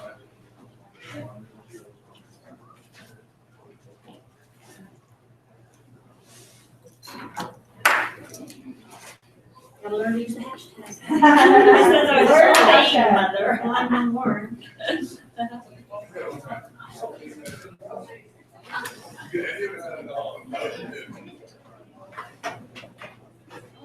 Thank you, Craig, for sticking around. That was awesome, buddy. How are you doing? How are you? Good. Good to see you. Yes, good to see you. Did you go to ETC yesterday? I couldn't. I couldn't either. Yeah. We had half our team out with some, I think we had 4 out of our team of 7, 4 out for illness. Something just swept through, so. Oh, yeah, something's happened, it happened 4 days before. Super. Yeah. having Erica, like. Oh, is it, because I saw Erica on the list, but she didn't, and Well, we both had cognitive coaching and then she couldn't even come to that. oh, okay. Well, we had people down on the day that we had our district-wide tech meeting. So we limped along with, 3 of us. Yeah.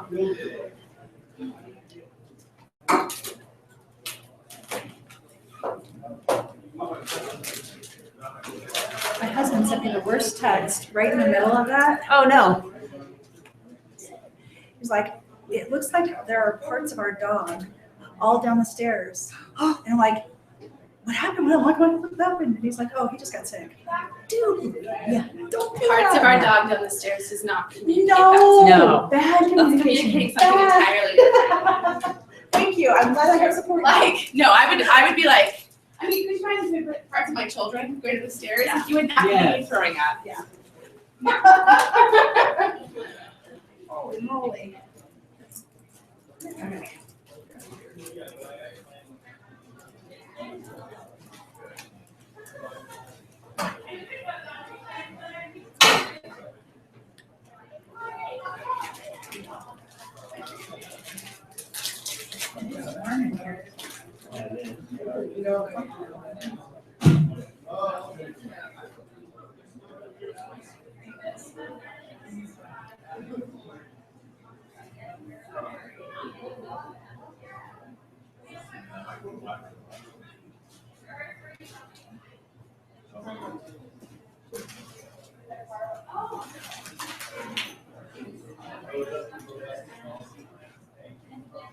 I can't wait for you to see. That sounds amazing. Let's do that.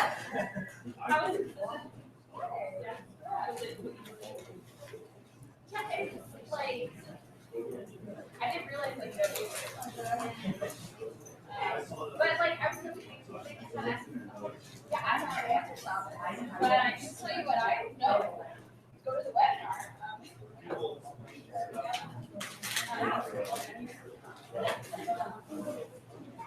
It was just like kind of process with the minus stuff. What's this? Alright, let's do this because we're gonna need a few yes. I'm excited. Yeah, sweet.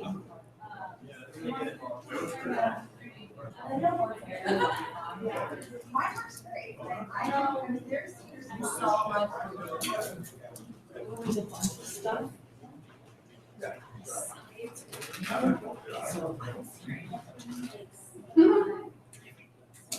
think that's where they need to be.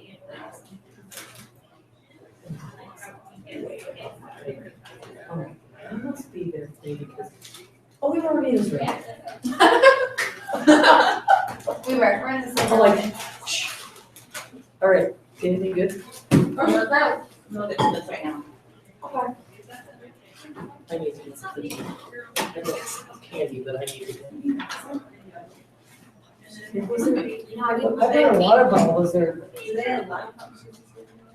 Drink? Yeah, I guess I should grab one of those teacher's bags. lounges.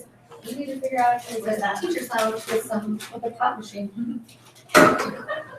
Oh, no, I have a card. It's on the floor of my bedroom. Oh, whatever. I don't know what I'm going to today. Good work on finding it. I don't think I found it this morning. I put hands on. I found it with hands on. Blowing through nap time. 3 hour blowing through Saturday nap time. Landy and I would be taking a little snooze on the recliner. I didn't go to bed till 2. So my alarm went at 6. I was like, I'll show you too. Miss Vicky. Oh, okay. You guys see my right room? Yeah. Lunch is not. Night session, so I thought this one was good. Because I want to submit one day. It's on my bucket list to do any night someday, and it scares the crap out of me. So I'm like, I think that means I'm supposed to do it. That's exactly how I feel. And I want to learn how to do it. So I want to submit one. So I almost did one, the Colorado ASCD. They've asked me to do one this fall. And so I kind of sort of did one. Yeah. It was like a modified, it wasn't a Saturday. And so I reached out to a bunch of people on Boxer and was like, okay, I know all of you have been in mind, tell me about it, and the biggest thing was, tell a story. I know. We should. But I'm like practice putting that together. And yeah, and how we can apply it to other classes, not only classrooms in our district, like. Because we have Ignite Boulder, but it's a not education. It's not education. It's Ignite Boulder Ed, or. But I was like, it's just kind of, last year I vowed I would do it for an EdCo and I chickened out to even submit one. It was like a lot of preparation work, and that's why I'm not fully invested, because not only to create it, but then to practice. Well, it also feels like performance, which I'm super comfortable with. So I was like, oh, I'm putting in this more as a performance and not, I don't know. I just was like, yeah, because it seems so scripted. But yeah, I'm really curious about it. I have examples of stuff that people made. We could watch them. The only one I've ever seen is the from Boulder Ignite. It's staircases and snakes, or snakes and staircases. I went to this session at somewhere. Yate. Maybe was it with Zach Kern from Boulder Rally? He does this. But I've never had time to sit and think about what was impressed. On the interwebs. Okay, interwebs.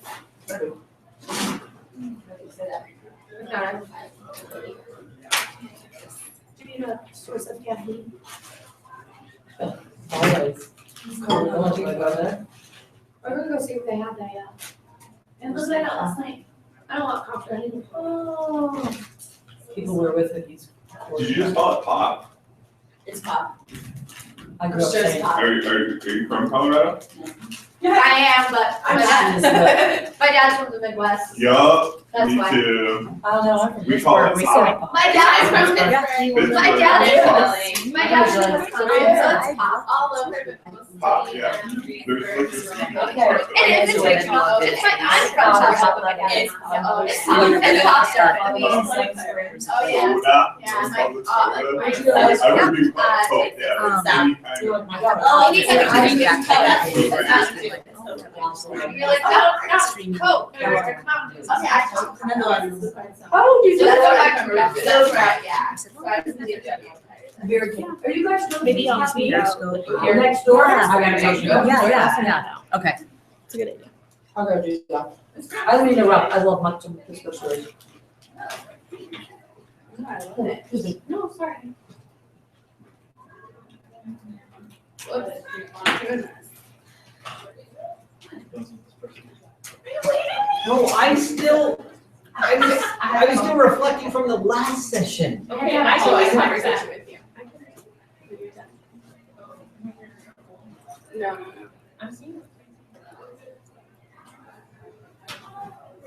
Let me know if you need This is the backup. Bobby get back in line conversation.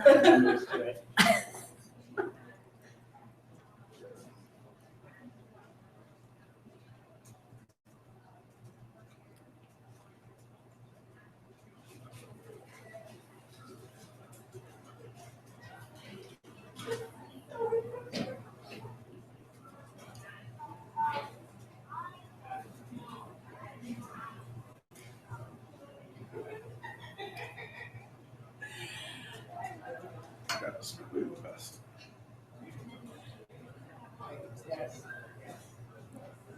I'm gonna All right. Yeah. I already have my idea for my Ignite session. Everything. I just don't know how to put it together. Like, what do you do with a script? How does this work? How do you plan timing? So. And you said ISTE's accepting Ignite sessions, that's what you want to do it for? Well, I want to apply to present. They're so selective. But I'm already presenting at ISTE, and so I'm already there. So it's kind of like It should open up in the next month. This should open up in the next month or so. So they've already, and they'll open up like Ignite and Birds of a Feather sessions and some of that kind of stuff, which is really unconference ISTE. So, yeah, I have no idea what it means. Very cool. Yeah. So how long when did you guys move from Colorado? Have you been there a while? 10 years. Okay, yeah. Both my girls ended up graduating Colorado State. The oldest one didn't want to stay in Texas to go to school. You never She went to, well, happy she did. Right, now She was good. Right, knock on wood, but if Florida says she doesn't like me, that's your hell. She was, they don't. How much? They used to. Well, You're you're like- I know she had to be 1 year. But yeah, where'd you go to school? I know, that's the thing. When is it? Oh, Monday. I know, like the worst. That's right. But we don't fit in there, it's better that we came to Boulder. He's my husband. Is it that time of year? Yeah. Which I hate. I know. Oh, So yeah. really there. These only concepts that I was, I was there too. Well, I was there like years The ago. first, the first person. Yeah, that well, like, right here. My dad being safe. still would. Mine would have been like 2 years. Yeah, my Oh, wife that's just so like far. Who was that? like a month later. Now it was. They had all the names of everything that died. Wow, yeah, like, oh yeah, Pittsburgh was, it was funny. I was scared of what your kids Yeah. experienced. Fun facility. That's way up here. I thought we did. I don't know. right? It is a blessing. I know, I think it's easy. And this lady looks at me, she worked with her familiar. Oh, I. That's the, those are the only She biggest said, left. so we just went over and she said, where are you from? And my husband, was like, oh, she's from Pittsburgh. They're still out. Well, I'm from Pittsburgh. I went, whoa. She says, how? Where is it? I said, no, Pittsburgh. I'm from. Have you ever looked Sorry, at we're Craigslist? Yeah, if you go there. And she says, oh, I said, where are you from? She says, Johnstown. See, like I'm counting every penny I have right now. That took place. My God. Here, let me see, wait, let me suitcase.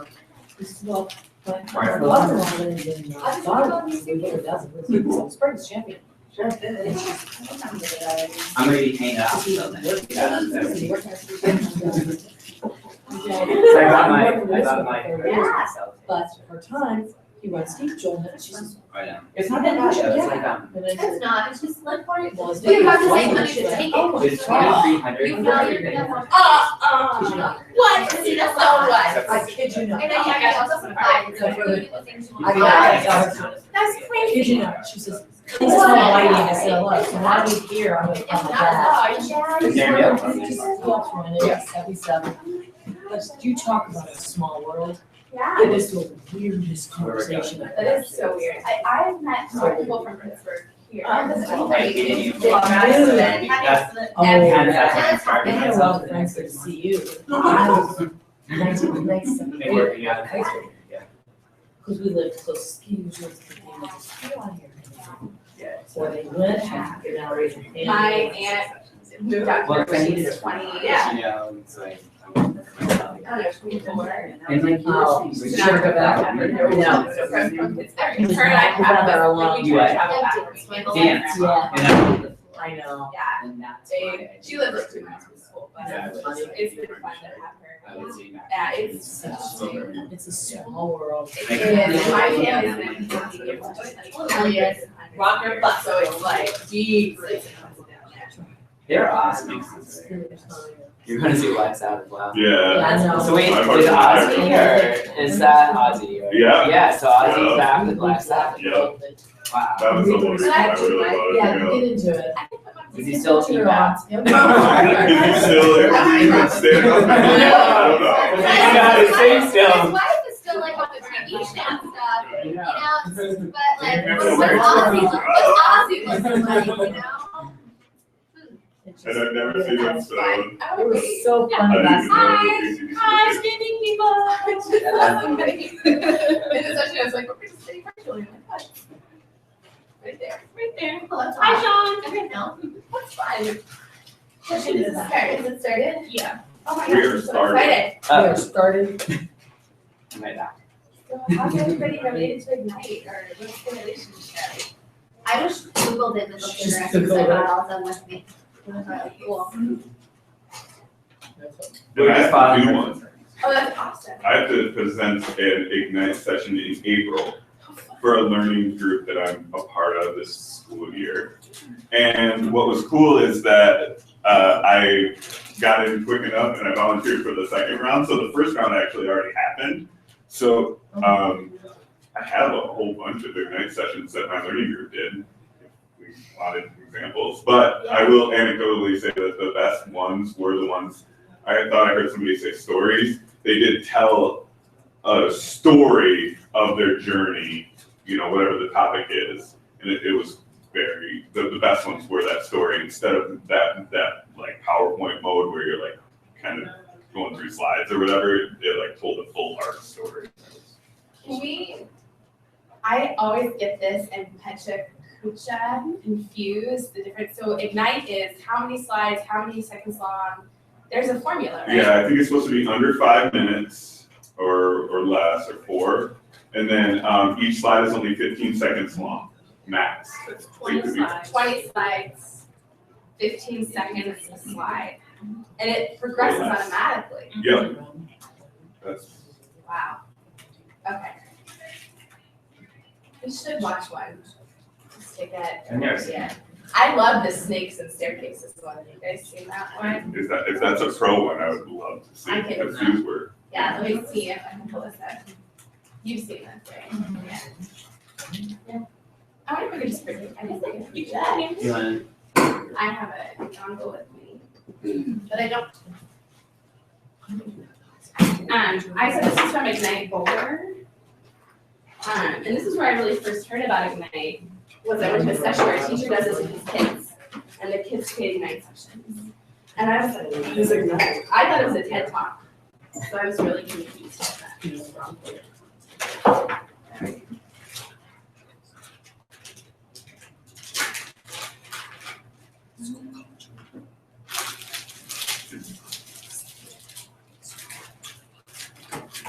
Where's to turn on the projector?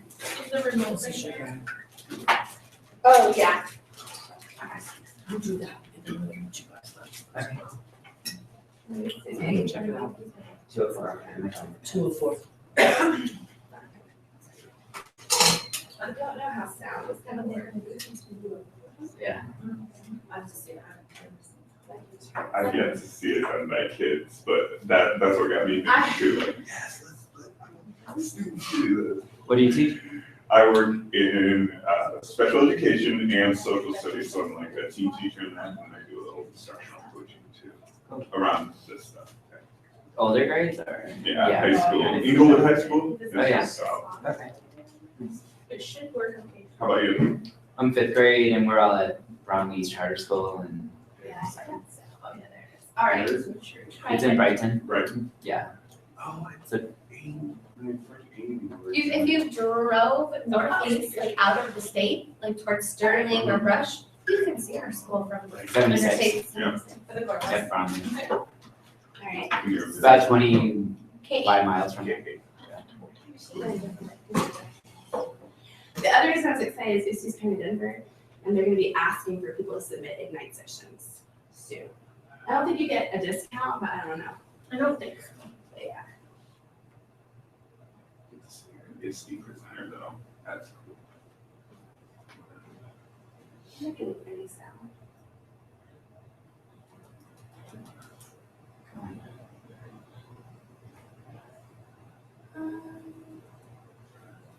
I don't know how to do this. But I'm coming in through HDMI or VGA. It's not gonna pick up sound, is it? Can you just hear it from your laptop? No, it's not gonna pick up any sound. What are you scared of? Yeah, I got it myself, but when I plug in. Oh. Me? Okay. Oh, hang on, this is the first time. I wonder if I have to get the sound.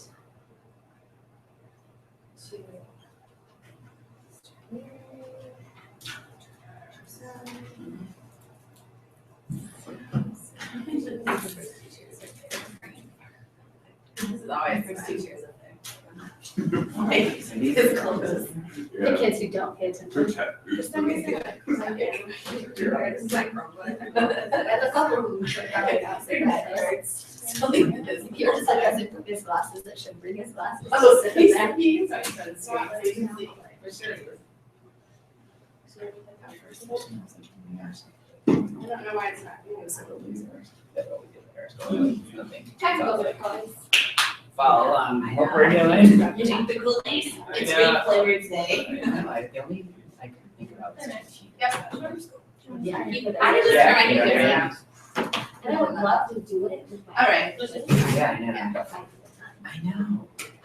I know. I feel like I'm like Storyworks is like, you know, and I'm just like, I want them to. Like I like them to choose like what things, like I want to have them choose somewhere, I say charts, Yeah. poetry, whatever. You know. Okay. This will work. Okay. Yeah. Thanks for. Yeah. It's like 5 minutes. It has 12 turnips.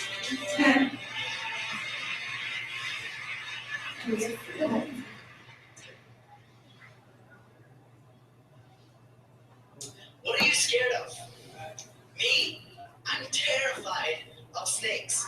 Like if I'm out in the woods and I've got a chainsaw in one hand and a snake crawls up my leg, I'm gonna lose my leg. The only good snake is a dead snake. I hate snakes. But I read a statistic the other day that said more people die each year from falling down the stairs than from snake bites. I really didn't like that statistic. Because it makes my fear of snakes seem so irrational. But isn't that true of all of us? We're scared of the wrong things. And what I want to talk about today is this disparity between the things that we're scared of and the things that are actually dangerous. Take sharks, for example. You've seen Jaws. Okay, so the odds of dying of a shark attack are like 1.25 billion. But it doesn't matter. They're still really scary. And who are we to let statistics get in the way of our fears? This is the only shark that is ever going to eat you. In fact, twice as many people die each year from vending machine accidents than from shark attacks. And you know what's really scary about vending machines? They have monsters. And these are a real danger. Because most of us don't die from accidents, we die from disease. And these things are loaded with sugar, which kills our immune system. It makes us prone to all sorts of diseases, and then they leave us looking like this. And all the hysteria of all the terrible things that can happen to us, we forget about the real dangers, like what happens when kids stay indoors all day, or are brought up to believe that happiness can be found in a bag at McDonald's. We're scared of the wrong things. Now, we don't have sharks in Boulder, but we do have mountain lions. Mountain lions will stalk you as you go up a hike up Chautauqua at dusk. Do you know less than one person a year is killed by mountain lions? I know,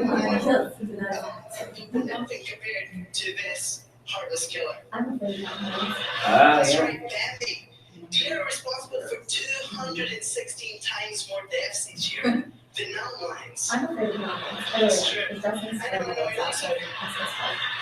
Isn't this great? Yeah. And there's a dichotomy here. The things that we think are harmless, or the things that scare us are often harmless, and the things that we are scared of are often the most dangerous of all. Anyone like biking? That's some bad news. If you're involved in a bike accident, or if you're involved in a road accident on a bike, you're 11 times more likely to die than if you were in a car. But road accidents only account for 1% of deaths, where heart disease kills 1 out of 3 people.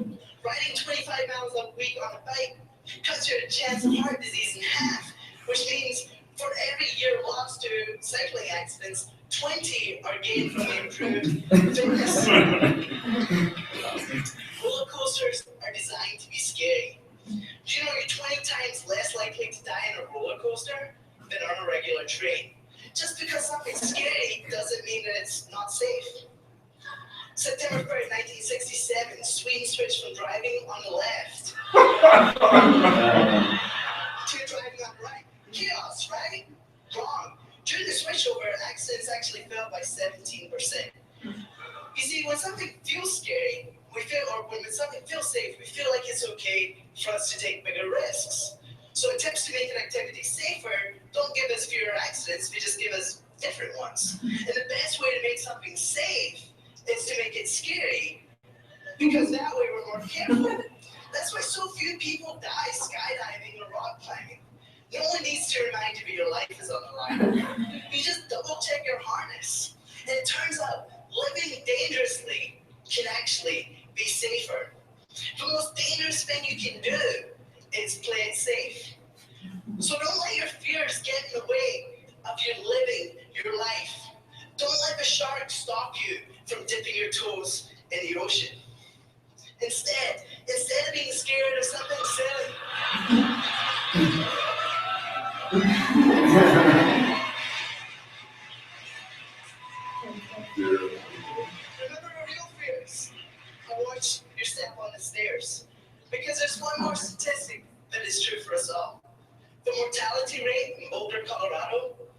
hovering right around 100%. We all die. But if you haven't figured it out yet, this talk is not about dying. It's about how to live. I'm Josh Fraser. You guys have a great night. That's good. Yeah, I love that one. That's what he shows their kids. So the session I went to at GAIF this year, he does this with his middle school students. Based on a passion project, they do the 20% time, and it was really interesting. And then in EdCo this year, they had people doing or last summer. And this was a great one by people from it was counting about the changing classroom. But I've always wondered, like, how do you even script that? Like, how do you even put that together and what resources are? Would you write a script? Because I think that's what I'm gonna do. I'm gonna write it first, like all my ideas. I don't know. Yeah, I think it'd be cool. Like, I looked up and asked my teammates, and I was like, Jane, can you imagine if like this is how like PD was presented? And why not sit back there like 15 slides? You know, it's just like more engaging. Like even if it was just the like opening, but like it would be so much more engaging than like, all right, let me stand up there like that. Like in one of the first sessions, like one of the girls was saying, like, we don't get treated like we treat our students, and we should. Yeah. Like they treat us completely different than they expect us to treat our students. We would never expect our students to just sit there and you just stand in front of the room talking in monotone, very boring, you know, like. That's really interesting because sometimes there is really dry material that we have to legally cover. Mm-hmm. But if you put it into an Ignite session, Yeah. Right. That's kind of fun. Putting Like some of the putting some philosophy. parameters, right? It's those Ignite parameters on BD, like, yes, for sure. But I don't know, like, so you've done these. Have you given resources to people or how does that work? There's an Ignite app, so I think it'll upload your PowerPoints or Google presentations. I like Google presentations, and if you Google like setting a timer, then you can just set the presentation timer to 15 seconds, and it'll do it that way. People use everything though from Google presentation to Keynote to the Ignite app to do theirs. But what was interesting is that very few people followed that format though. So I think if you were to do that, I would set that as a hard like expectation. Like, no, it can't go 12 minutes. It needs to be 5 minutes, or no, the slides need to flow, because it kind of regressed into more of like the PowerPoint presentation. It was like a blended one. It was supposed to be Ignite, but you can imagine it would be easy to do. Mm-hmm. Yeah, I've only ever seen it with the strict expectations. I've only ever seen it with like the strict expectations as far as how to Ignite. I really want to see it for Ignite this year. Ooh. I don't know how to do it. I wanted to do for an EdCo last year, and I didn't know. Even submitting. Have you talked to Jonathan Spike in Green Bay? Because he did it last year. He's probably giving some tips. I'm like, how do He's you? on Twitter. And you know Diane, yeah, Spike. You know Diane Dorff, right? So you can talk to her and she'll connect you. Like, he's I probably did talking. it from Davis did one too. Yeah, that was interesting. So yeah, John was on her ISTE Live team. Oh, yeah. I don't even, yeah, so we would use a Google Slides presentation, like, You get like what, 2 slides? you get 20 slides, 15 seconds a slide. So I think this is the one time that I would ever use PowerPoint and not Google Slides, because the transitions in Google Slides are sometimes clunky. And I think they actually tell you, like I know for ISTE, they tell you if you have an Ignite, it has to be PowerPoint slides like this. Oh, wow. Maybe Keynote too, Yeah, that's interesting. It would be, I don't know, I mean, could we see this, have you ever used this with kids? The Ignite setup? Or anybody of your teachers? I think this would be even cool to create these, like as we were watching that, for like new material. Like to get them engaged and to get them like thinking about a new concept, like create, you know, it's 5 minutes and it's funny, you can put the funny pictures in with the funny like stuff, and then kind of it's that like intro into your, it's that hook They into, love laughing. yeah, it's that hook into a lesson. Wow. And it is so universal too, right? Like, Yeah. you could do it for any topic. Like, Yeah. you can. You have to have as funny as snakes and photos. Yeah, I mean, I might not be that funny, but we're actually looking into after teaching. Got a career options. Comedy. On the side. Every day. Just pay your mortgage, right? You mean you don't make a ton of money right now, honestly? Do always start sessions. I've seen a group, Yeah. I've seen a A group group? of 4 people do it before. I'm too much, I don't know myself. Just cause I'm like, I need to be in total control of this. I'm gonna put It's myself out more there. complicated when you do it with other people because you have to really coordinate with them a lot. You get less time to talk to yourself. Right? And they already don't give you enough time to Oh, talk. yeah. Right? Oh, you already don't have. I a- actually do like use that line though with my students sometimes. I went to college for a really long time so that I can be the only one talking when I want to be the only one talking. Please stop talking. I want to be the only one talking. So I like this idea generation of when would we use Ignite in the classroom? Like the hook to class, I'm just gonna call this Ignite in the classroom. I think this is kind of fun, a way to hook lessons. Or what about for students to wrap up and get what the objective is for the class to understand and meet and agree?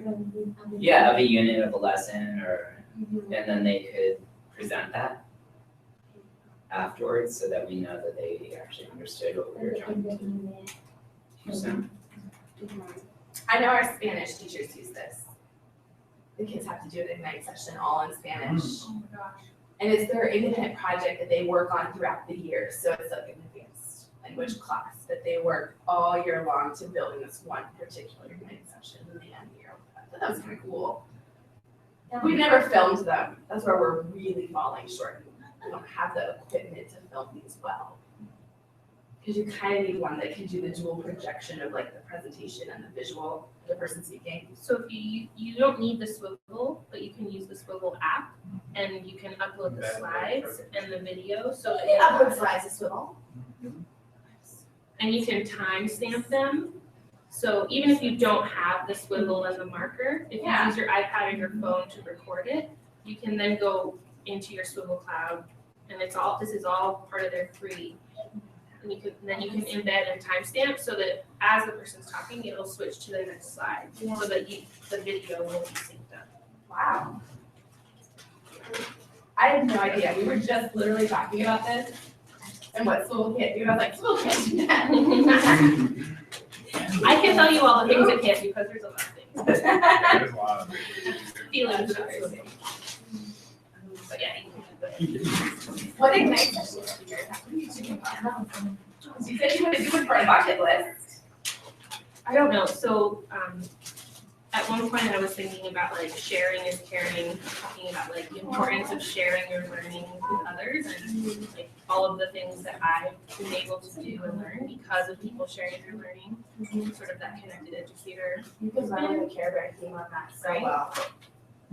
Like you could rock that. But then I've also been thinking about like race and social justice in education and like that would be really compelling Ignite, so.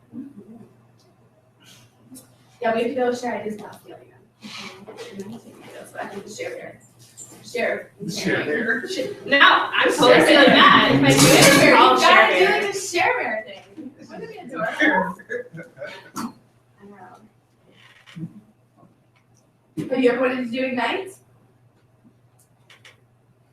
I don't think I've ever wanted to. I don't like. I guess for a while it scared me because it's not the standing in front of people and talking. And I think I've got that down by now. But like it's intimidating to me to think like I have to really come up with like a concise thing to say in 5 minutes. It's the like rapid. And like, pace. how can I really make my words powerful? Like, it's almost like you have 15 tweets. You get it. Like, that's really like what it has to be. And how do you make sure each one of those tweets is like super like powerful that people take the picture of the screen and they retweet it out? Like, that's what and that's intimidating me. Like, I sometimes come up with one good tweet. Yeah. Right? Like, to make it like to be that level, like I definitely want to do it something around like letting go of control and letting students just like take over their education and you be that powerful person in the room. Yeah. Like that can just lead the way for them and give them everything they need. But like I have to figure out like how would you wrap that up into 15 I know, right? Along those lines, mine is trust. Trust in education. That's what I'm gonna do mine. I'm 95% sure, unless I change my mind. But that is hard, the concise part. So like give it up. I like that you said it's 15 tweets. It is. Well, that's like when I'm like, oh, you have 15. Well, because like, don't load the slide up and like Just words. right. I think forcing some Or of it's the dry just PD 15 content, characters. right? I think forcing dry PD content into Ignite would I love really that, help yeah. get rid of the words, reading words on the slide. Dear God in heaven. The idea of That's what you like do. take that compliance-based training and put it into Ignite, I think that's an Mm. amazing idea. Like, that's the Cool. thing that's spinning. Because you get that refresher. Cause I feel, I know, I'm Mandatory We all have to recording, feel that way, Ignite like- sessions. sitting there being like, this is, I don't care what you're saying. And I've heard this 5 times. You're treating me like I'm 2 and I'm not. Every Like, time you finish talking, I read the slide. yeah, yeah, I agree. I know. So at this point, I'm They just say that all the time. because I already know it. Wait, you All the never time read in a PD, she looks at me and Miracles. goes, I feel like this could have been a well-articulated email. Sure it could have been, like, and it's, you, but like, yes, like, I can read, like, If you have the need to read, like, the whole compliance issue, whatever it is, then make that available, but it is all available for everyone. Show a link or do whatever, so here's a meeting and then here's my Ignite session. Oh, that's kind of, and so we have a problem with our new educator orientation. It is like 3 days and we don't plan it, right? And our NEO team, our induction team doesn't really plan either. It's overrun with the curriculum directors. It is literally 3 days of sitting and talking about slides.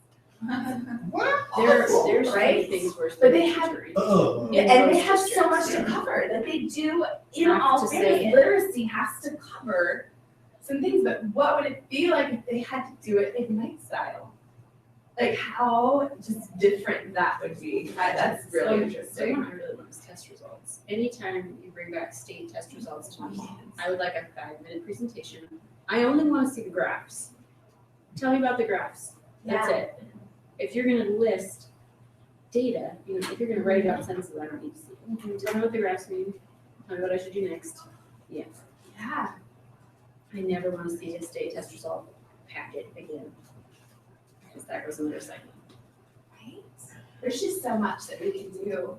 And even, we've been talking, in the last session, we were talking about just telling stories, and you had teachers tell the stories of the classroom and Ignite. Okay, I was saying, we have Ignite Boulder, there's Ignite, right? But we don't have Ignite Boulder Ed. Like, how powerful would it be to host an Ignite session, but all around education in the River Valley School District? Are you doing And have the different teachers. That's what we should do for graduation. I'm just, sorry, we have a cohort that's graduating, and we're like, what are we gonna do with them? Well, we'll go to their Easter egg session. That would be- Where do you teach at? I'm an ed tech specialist. Oh, this is welcome. When I started in Brighton is now. As a principal, who is it? Justin County. Okay, yeah. That's really good. Small one. My Ignite, I already have Ignite session with you in my head, I practice it in my car, but I've never, like, I just don't know how to put it all together to be consistent. Because if you just gave me a microphone and told me to rant about my topic, I'd be there for 9 hours, and I would be entertaining. I'd have some pictures. But it's the, You have 5 minutes to save the world. I know. Well, and how many more You get 1 extra minute than Madonna. Legit. Or is it? Yeah. No, my idea I'm really chewing on is I've seen a lot of negativity about millennials and millennial parents. And I want to do true confessions of a millennial parent.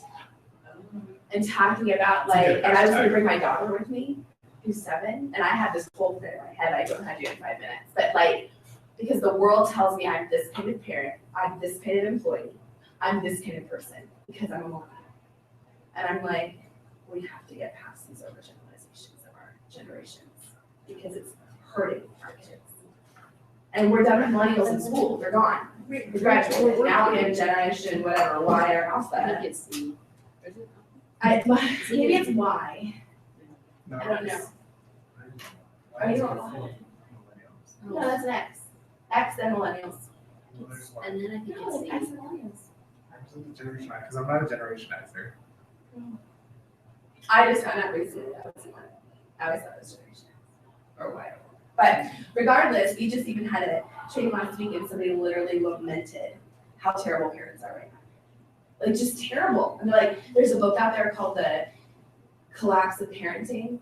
It's literally about how the millennial generation is killing society as we know it. Okay. Yeah, it's the millennials' fault. Right. Like- We're getting this right. Anyways, I just think it'd be a funny night since we're talking about not overgeneralization, or generalizing our learners, our new generation. And how every generation thinks that the youngest generation is killing society. Well, and I think it's also going back to what you were saying about how like you don't want the paper, you want just the graphs, which appeals to your learning style. And I like whenever you do a PD, you almost need to divide it into 4 rooms and be like, tell us what you want. Like you want the graphs, you want the data, you want the quick, you want the digital. We're gonna put you in this room. There are people that still need the paper. Like it just works for them. And some people need to just talk with other people to get it across. Or some people are really like, I still do not get my CSAT test. Put them in another room. And that's, yeah. Like it's almost like you have to, just like we have to do for our kids now. Like why are we not doing that? Like in every situation with that. Like I was always a specials teacher and I would sit in 8-hour literacy PDs and be like, why am I here? Like, because you just have to be here. Like, it's not even to that level, or like how can you suddenly have to be like, how can I like make an impact in my specials classroom to literacy? And would it have been more powerful for you to give a night session about how you're making an impact for literacy in your classroom? Or something. Yeah. It's always better to see what someone else is doing. They get an overgeneralization of what could be done.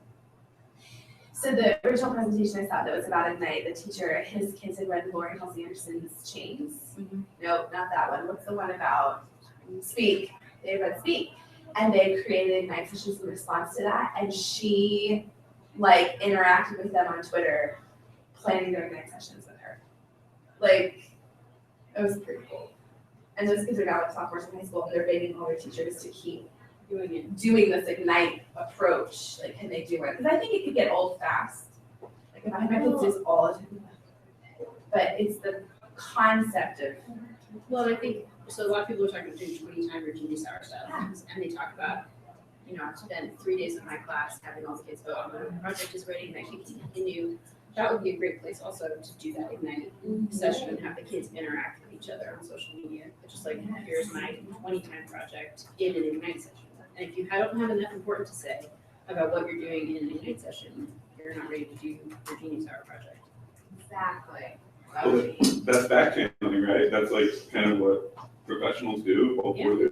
And there's a lot of ed videos and tools and other things about that in the classroom. Back channel.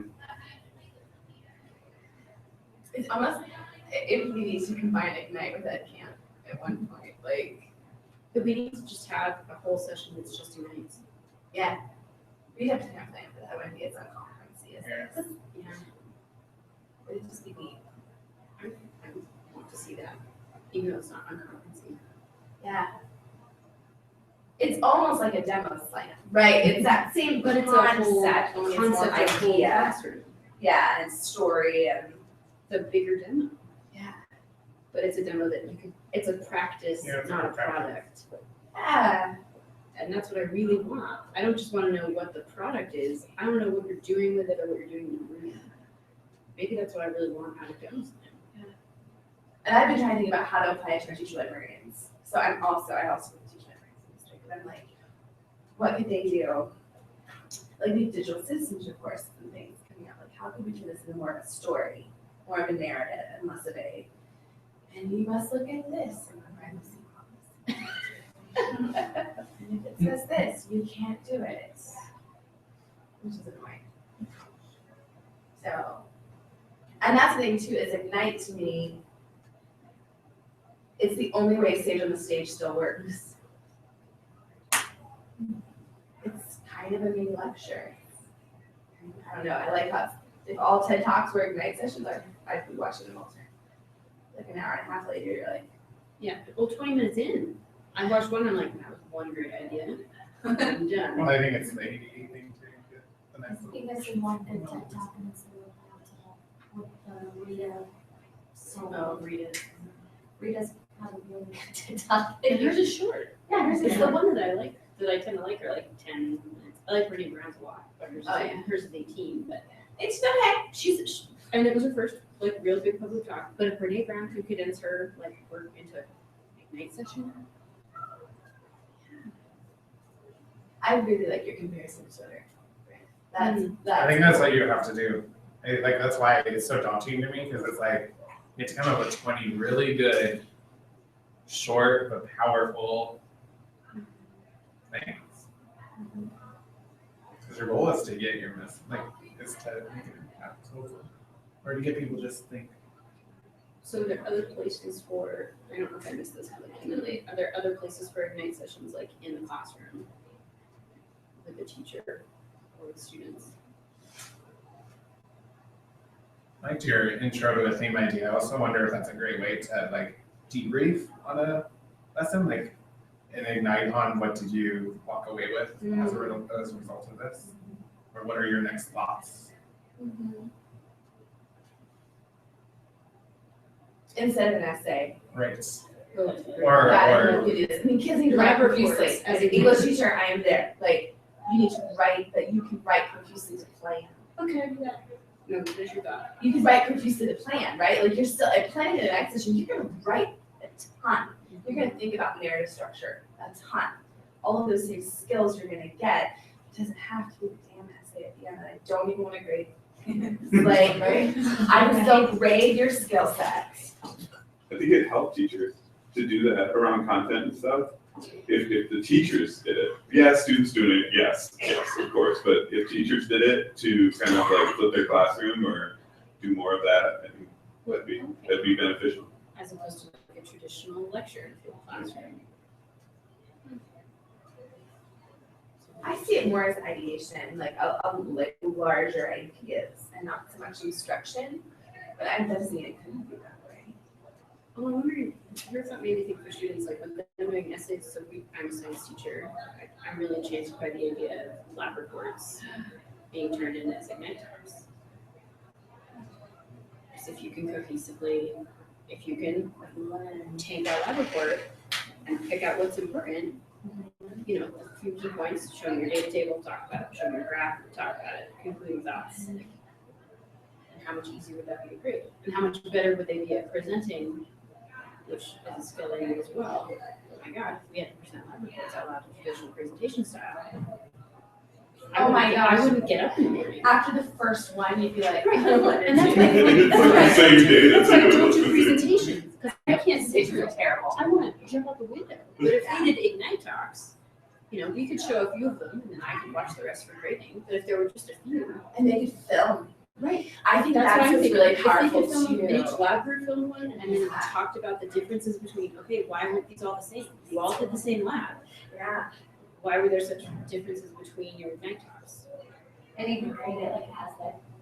Do you? As your, you could just have your rubric right Well, there. I think as they progress through the years, you started with this and then the really sticky part of it. Just like this one. compare it. Yeah. Your first Ignite, beginning of the year to your. Or even over multiple years. Oh, yeah. And I think even our younger kiddos can capture this idea. Like even the earlier. Well, we were talking, they're born into technology, so they would, I think the students would be all over this, because this is more engaging to them than a traditional, like I was saying, like a book report. Oh, Like you could do, totally do book reports with Ignite and not do, you know, like the traditional poster or whatever, like, yeah, again, it would be, yeah, like it would be engaging and it would, you know, still teaching those skills and teaching, drawing out those concepts of what you would put in a book report. They would be engaged in, I would, because we talk about it all the time, I hate grading. So I'm gonna do the as last year. No. When they're used Attention Ed campers, it is time. We have just finished with our third session, so it is time for lunch. So before we actually get up to our moving, please double check your rooms, make sure they look the way they did when they came in. I want to announce our current round of flag winners. They are Joanna Brooks, Jennifer Bernatow Carson, Emily Bochanek, golly, I'm really sorry about the names, Deanna Waters, Caitlin Valerio, Chris DeWitt, Della Pausio, Dee Clark, Brian Gerard, and Bobby Lehman. You guys have all won raffle prizes. So head down to room 103, which is the newcomer room, also the ideation lab here at the school. It's just down from the auditorium. Head down there to get your to pick up your raffle prizes. Now, if you hit lunch, just so everybody knows, lunch is in the cafeteria, which is on the west side of the building, but it's always on this first floor where we did. You'll see on your way down there, there's a pizza, and there's also the make your sandwich space. So head down the hall, it's pretty self-explanatory. Happy meeting. I don't know, it could be fun, but like, my husband has fallen asleep twice in Star Wars, because we went to see it so late, and just such a poor freaking man. That I would go over and I'm like, are you asleep? And then he was with a bunch of guys, and they had just drunk and smoked. Yeah. And I was like, did you guys sleep? I was like, we paid a Star Wars ticket for you to sleep twice. I told him, like, tonight we have date night. We're going to Star Wars. That was my third time, but anyways. I know, somebody, it was like tagged me in an article for like the confessions from people who have like the Star Wars movie seen it 6 times. I'm like, I have not got to 6 yet. On 5. Close. What a way. It was. And it was like it was really cool. It aligned with like what my review was, which was like, I'm not going to nitpick plot holes. I'm not going to. And what's funny is they're like, who expects you to like have a perfect plot in 2.5 hours? And like, especially when there's 2 other movies coming out about it, right?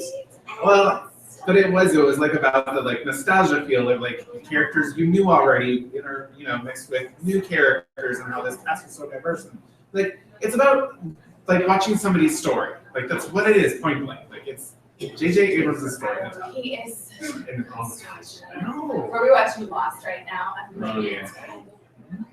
You You kind of see a lot of things too. You do, but He you're hasn't in the told Damon guy, Damon Lynn, that guy, who also does Once Upon a Time. So who do you think is right Lynch? I don't know. I don't. Hypothesize. I don't think that actually she's Luke's daughter. I don't know. And I don't think they could pull that like it's Han and Leia because like it should have been said then. Like I think that could rift It's a little. things. Like I think like the theory I like the most is one is like I think she was like an apprentice and he's like Luke saved her like by exiling her away before it got too bad. Did you read the Slate article that says she's Obi-Wan? Yeah, but there's no way. Like, It was compelling. no, yeah, but well, it is. But then the problem being is that if it was Obi-Wan, she'd be almost the same age as Luke and Leia. So there's no way. Unless he had a baby as a 16-year-old. It was all three. But probably Kelly knows. Yeah. Like I don't think like that one didn't make sense to me because there's no like she could be like a descendant. That's of, what like a granddaughter is what I think. Right, but like he never had a. Like, do we know? Well, apparently, like that's. Do we know? Like, there's so many people that are like, that wasn't part of the Jedi values, and Obi-Wan was very. Although there is the whole like Obi-Wan and Padme had a thing going on. I totally can tell too. Well, it is because it was. So, yeah, I well, like, right, and Ford. All I can think of when Harrison Ford came on the screen. But I was like, oh, he is. He looks good for his age. handsome. Except like as a person though, like it's so funny, like I think it's funny how they can act so well. Yeah. But like when he's interviewed, I'm like, do you need to go into a character so that you talk a complete sentence? Right? Like he's really out of it. Yeah. But then, like, Well, as a he is character- 80. I'm kidding. No, I know, but like it's funny to watch some of them. But It was fun. It was good. I guess yeah, my closest thing is that she like I don't know if her parents could be somebody we really know. Yeah. Or if that even matters. I guess it matters.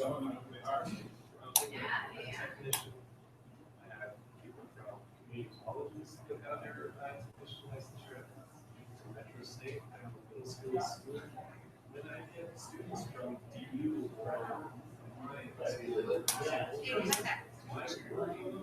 and it's been proven that some students either be unable to work in school because they see the Exactly. where does that come from?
I'm sure, I'm very lucky that way. I'm good, thank you.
I'm in an interesting position because, you know, I wanted to do the right thing.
This is quite a last one.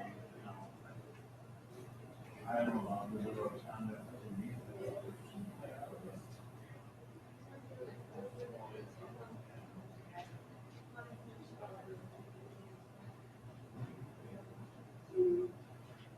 The person you pushed up was just doing math. Oh, yeah. Yeah.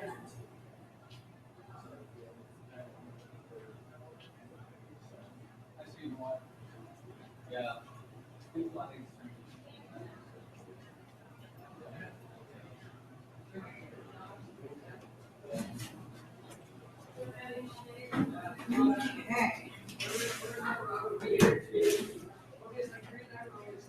You gonna not die in here with us? Yeah, are you doing it? Yeah, why not? Got it.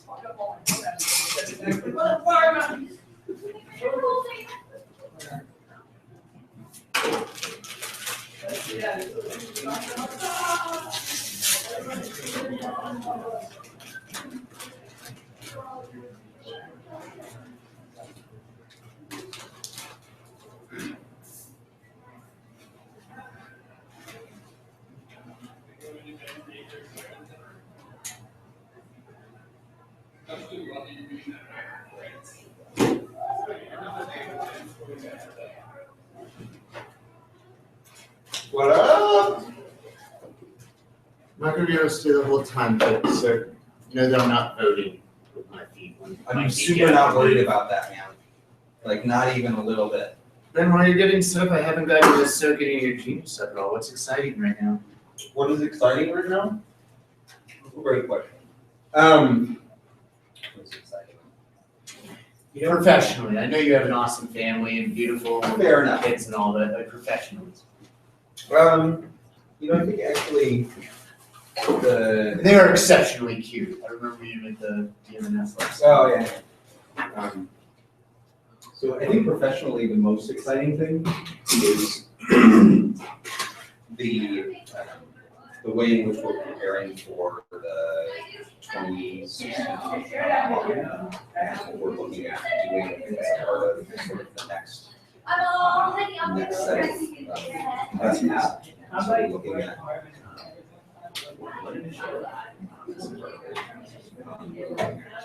Just before we vote on it, you have to tell us what we're voting on. Correct. Gotcha. Looking at teacher toolkits so that they have the tools and support the kids who are going on. As well Hiring as- an ombudsman? What's that? Hiring an ombudsman? Yeah, that would be nice, right? Let's not get into the proposal. Yeah, well. What are you reading right now?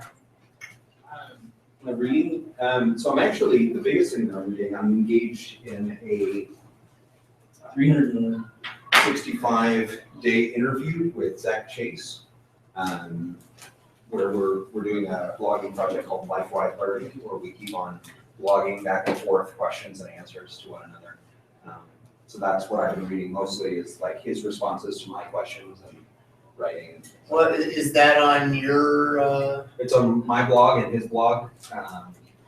Yeah. So Remind me what yours is called, then I'm sorry for we're fine. It's learning is change. That's right. I gotta get on the Get network here.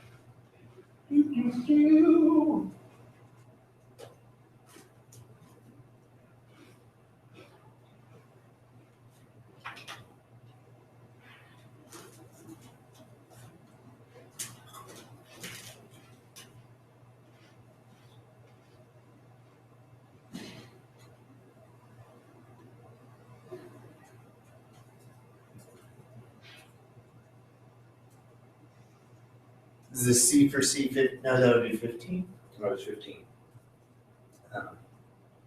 So if you go to the log. Oh, okay, I was just scrolling. Yeah. I should have just. So it's all the questions, they're all embedded. All right, cool. So Chris actually proposed this, Chris Moore actually proposed this idea, but he said that he wanted to pick my brain, so I said that I would put it up and do it, so we'll see if Chris shows up. But I'm super interested in making the most of my commute. How long are your commutes? 5 minutes in the morning, an hour home. So I do about 2 hours a day. Okay, awesome. How long is your commute? It's 25 minutes. Okay, so maybe not quite as long. Yeah. And where are you commuting to these days? Wherever at work. Yeah, so like it depends on how long. Yeah, it's rarely short. Yeah, and I think Jessica and I are in similar boats where it's anywhere between 40 minutes and an hour and a half, depending on snow and things like that. Is that about right? An hour to 2 hours. Okay, all right, so very typically an hour. So I'm very interested in getting the most out of that time because that's a significant time investment. So I wanted to share and have other people share with us in terms of other apps that you're using or other workflows or other ways of doing it. And so if you go into our lovely Google Doc for sharing, hopefully we can capture some of our ideas here. Someone is in here but not in this room. Or participating virtually because we have a virtual, oh man, look at us. We have all of the things going now. You don't even see people. You want to see people, don't you? Look at that. Some people talking about it. All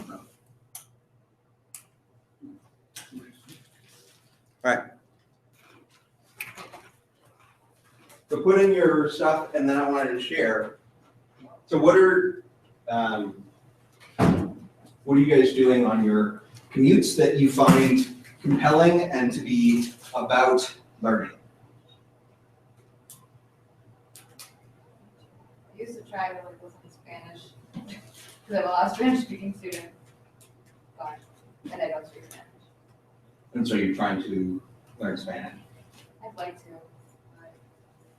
But, there's something about like only hearing it. I'm a visual learner, so that's a tough thing to do. I'm experienced with visual learners, just hearing it alone without being able to see it in print. Yeah, reading Spanish language newspapers is not great in the car. Yeah. It's not, you know. What are you doing on your 25 minutes? I know, obviously nothing, I guess, I feel like I'm not even in the car, I guess, so, I don't know what I do. I've been doing a lot of, like books on, like, Overdrive, so, but just like for personal, it's not for, I teach chem, so I don't want to listen to any chemistry books on Overdrive, because I'll probably fall asleep. I know, it's very thrilling. So I don't really have anything that I do besides that. Yeah. What are you doing in the car? Usually listening to podcasts, I listen to a lot of podcasts. And then just using voice memos to just capture ideas so that because I can't write while driving, and if I don't capture it, a lot of times it's gone by the time I park, and so I'm trying to use voice memos. I was trying to do more like kind of dictation stuff, but I found that I don't go back and listen to it. So I found that I need to be short and sweet, otherwise, it's just something that I create, but it's just taking up space somewhere, it's not actually meaningful. Right. So podcasts, voice memos, dictation, all options. And then doing some Spanish language listening. Jess, what are you doing? Voxer. I catch up on Voxer messages and send people messages. I vlog and just listen to music and tune out. I've found that that's really important too, to not just make videos and box with people and be doing something active, but to also have time to just like chill out and or get super pumped up for the next thing that I'm going to and not be thinking. I think that's also really powerful in a way of I think supporting your time to relax and to take your mind off of it. Voxer I think is a really great app, and I'm just remoting in because I think it might be valuable to look at a couple of these things, but I actually find that I struggle with Voxer in the car. I think on Android it's much better. So do you guys use Voxer at all? What is Voxer? Jessica? Voxer is like a walkie-talkie app. So you can leave people messages, voice messages. You can also do pictures, and new is video. You can leave people videos as well. So you can send them text messages or leave them the voice messages, and then it's asynchronous. So you can listen to them whenever you have time, and then leave a message that they can listen to at any point. So I find it really helpful. I have friends overseas, so we're on totally different time zones, and that's nice to be able to still communicate with them. And there's something about voice that's just more personal, I think. And then there's also a lot of education groups. So groups of people can also have Voxer chats, and then you can have multiple people sharing their ideas and asking questions and all that. And how do you deal with, because I use it in really different ways than everybody uses it. I couldn't handle big groups. It just seemed like too time consuming. And that people start talking without knowing what they're gonna say and ramble. And so is that something you just roll with the punches and just listen at 1.5x so it goes quicker, or? So one of the things I like is that you can speed it up. So you can actually speed up the messages 1, 2, 3, or 4 times speed. So that is nice. To be honest, I don't do a lot of big group box because I don't have time, or I find that a lot of it isn't relevant. Like I prefer the smaller groups. I'm also a rambler. Like that's how I process my thinking, which is why I really like Voxer. But I like being in a group of 2 people or one other person who wants to invest and just let me talk for 4 minutes and figure out what it is I'm trying to think through. And then we'll box back 5, 6, 7 minutes and say, it sounded like you were saying this. I thought about doing it this way, asking a question, that kind of stuff. So I prefer the smaller groups or the one-on-one boxes. That's kind of where I invest the most of my time. But I do keep some of the other larger groups so that I have resources like I can pop into, the ed tech coordinator group and say, I have an ed tech coordinator who's struggling with this. What do you think? Do you have any ideas? So sometimes I just kind of go on those ones, but I just ignore them when they don't serve my purpose. Does that answer your question? Yeah, especially that last part. Like, I think that people think that there are rules to social media because of the way that other people use it, and I think Voxer is very similar. Like, oh, if you're in a big group, you have to listen to everybody's message before you talk, and you have to really invest and always be there, and you can't come back into the room if you haven't been there for 2 weeks. And I just don't follow those kinds of rules. I make it work for what I can, and I think that that's really accepted. helpful permission. Because it doesn't feel like, because of the voice, it doesn't feel like there's that intimacy that doesn't feel like social media, right? It doesn't feel like just drop in, parachute in when it's convenient. But if you're not, it feels like, I guess I've signed on, and then when I realize it's overwhelming, I leave the group because it seems like more of a community base, so that I think that's really helpful. Well, and I think it's fair, like if you're gonna Should pop not be a in community. after 3 weeks or 2 months, to just say, hey guys, I'm sorry that I haven't been here for a while, I've been really busy, but I have this question. Like, I think you can also honor the community that's been continuing to have conversations, and then just pop in and say, I actually think it's interesting of thinking about a community that is like car based. Like if your PLN is mobile, your the way in which you would be able to essentially take anywhere your car is, anywhere your phone is, like that is also where your learning is happening. That is also where your friends are speaking and those kinds of things. And I actually think on the podcasting front, there are so many great ways of consuming, but I find like there's so much, right? So it's trying to curate and do that. And on the iPhone, there are similar apps on Android as well. But on the iPhone, it is Overcast or nothing for me. Overcast specifically does two things really well. One is when I am And Jim told her about Trump saying these dirty words, and Barbara said, "Who's it?" when I am listening to a podcast, it does smart speed. So you, like on the regular podcast app, it goes at 1.5 or 2 times. But this one actually, in a programmatic way, eliminates the dead air time in between when people are speaking. And you can do this where it's, here, we'll watch it for just a second and I'll turn it down so you don't have to hear the actual podcast. It was like, it was like this real honest son and mother moment. Barbara Bush, by the way, you can tell us America loves Barbara Bush. I don't know if that's true. I don't think it was. Dead air time with Pesca? No, not with Pesca, but look at the 1.88, 1.89, and it goes up and down based upon his speech pattern.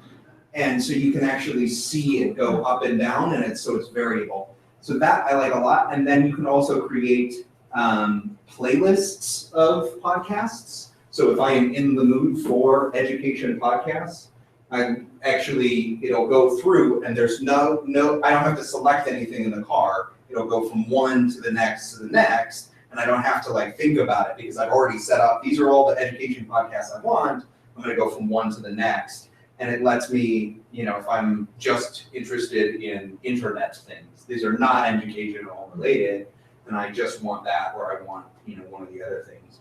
The other one that you were talking about, voice memos, I am really in love with the, it's called REC app, RECAPP, and it was free when I got it, but it does in the drop-down bar, I don't know what it's called, the notifications shade that comes down from the top, you can start your recording directly from there, and it'll start your recording automatically, and you can tap it in order to tag things throughout your recording. So if you have a set of tags. It tracks them.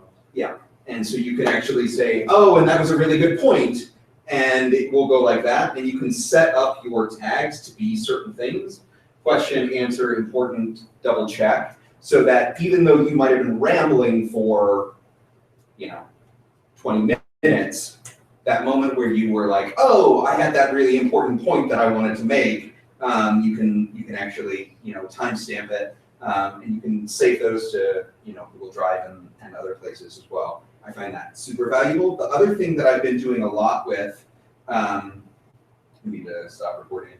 The other thing that I've been doing a lot is using, it's either Siri or it's Google Now or however you want to do it, but using Siri to remind me to do things and to actually get it to do the thing that I want rather than like,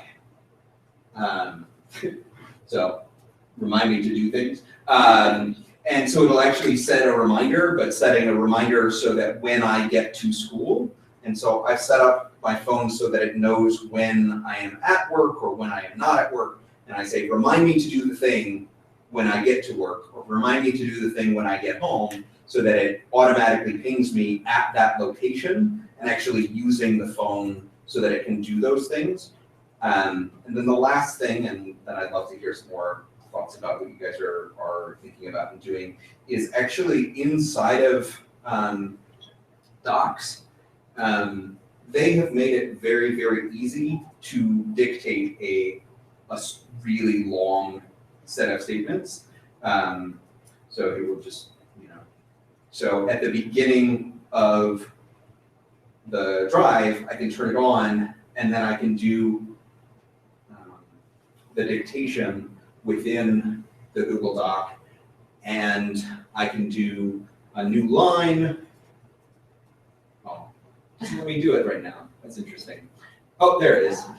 So do you see how it brought it to a new line? And sometimes I will just, start to use the tool of dictating to craft an email that I know that has to go out, or that kind of takes me to the next step of what's going on, or preparing me for the next place that I need to go. So those are the things that I've been doing a lot, but it's super easy to take a paragraph at a time and then do the next, okay, this is the general gist, and then I can go back and revise it.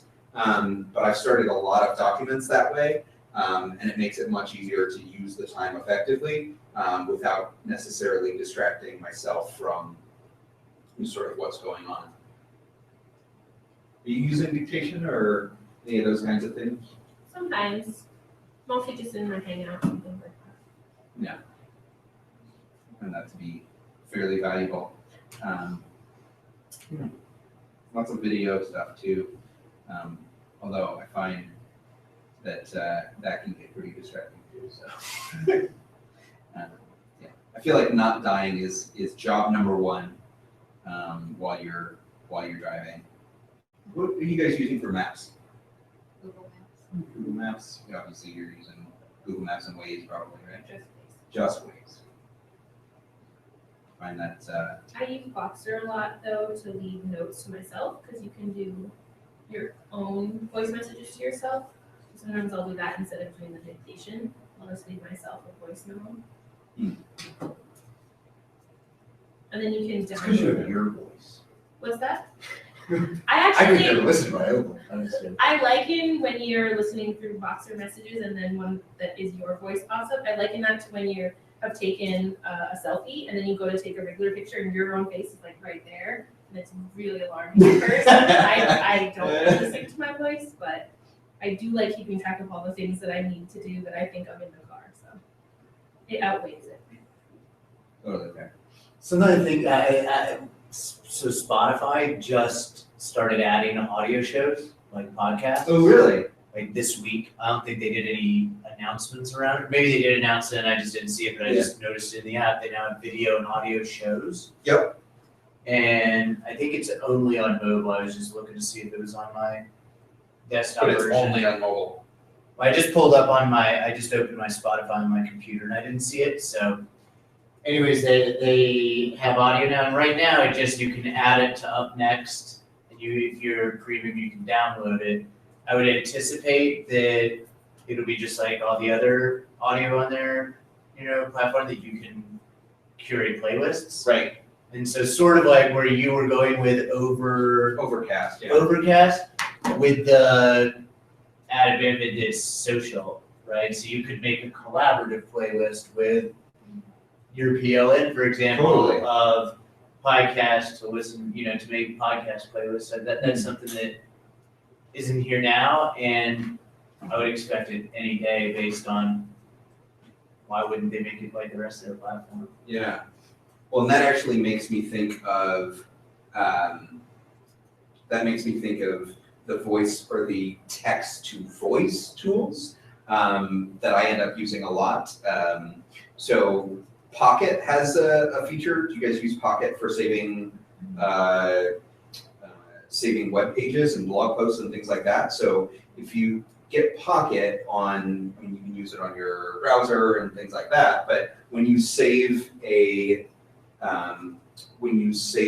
new post, a blog post, So I wanted to read this Gary Sager post where he is sort of joking that President Obama discovered coding this week because he started actually, putting some funding into it and things like that. But let's say I don't have time to read this rather long blog post.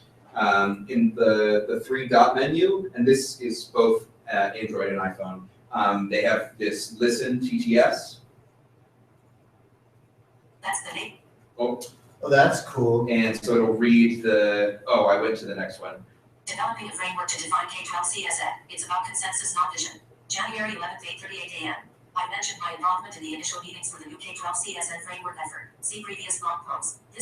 And so you can speed that up and slow it down and things like that. And a lot of times people will, send me something that I need to read, and a lot of times it's a PDF. And so the one that I use for that is called Voice Dream. So Voice Dream lets you listen to a PDF document and speed it up and slow it down. That's cool. And it'll tell you how much longer you have at this particular rate. For kids, we believe that the conditions presented by this moment in time provide the potential for the United States to excel in education. The world has changed dramatically. And even though that's fairly robotic in nature, I find that after a little while, I don't even notice. Like, it just sounds like a person I'm listening to and trying to figure out. But those are the other text-to-speech things that I tend to use as well.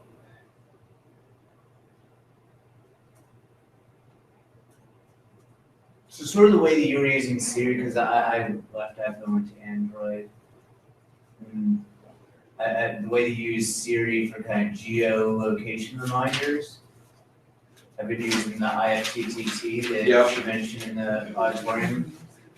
Say I have certain places where I'm there maybe once every 6 weeks or something, and I don't remember the secretary's name, and so I have recipes where if my location is here, send me a push notification with this person's name. Right. So that's one way that I've been trying to use it with, because it's just so easy on iPhone. I know. It wasn't as easy on Android. Right. But you've been able to approximate it using if this and that. Yeah. I think it's pronounced ift. I think you're supposed to say that's what I have heard people say, is that it's ift. Potato. No, I'm saying that is literally the. I thought they just changed to if. Oh, I guess that's I true. thought they even dropped They dropped the to. Yeah. But I just say nobody knows what you're talking about. You see it. That's fair. That's fair. Well, thanks for hanging out, guys. Yeah.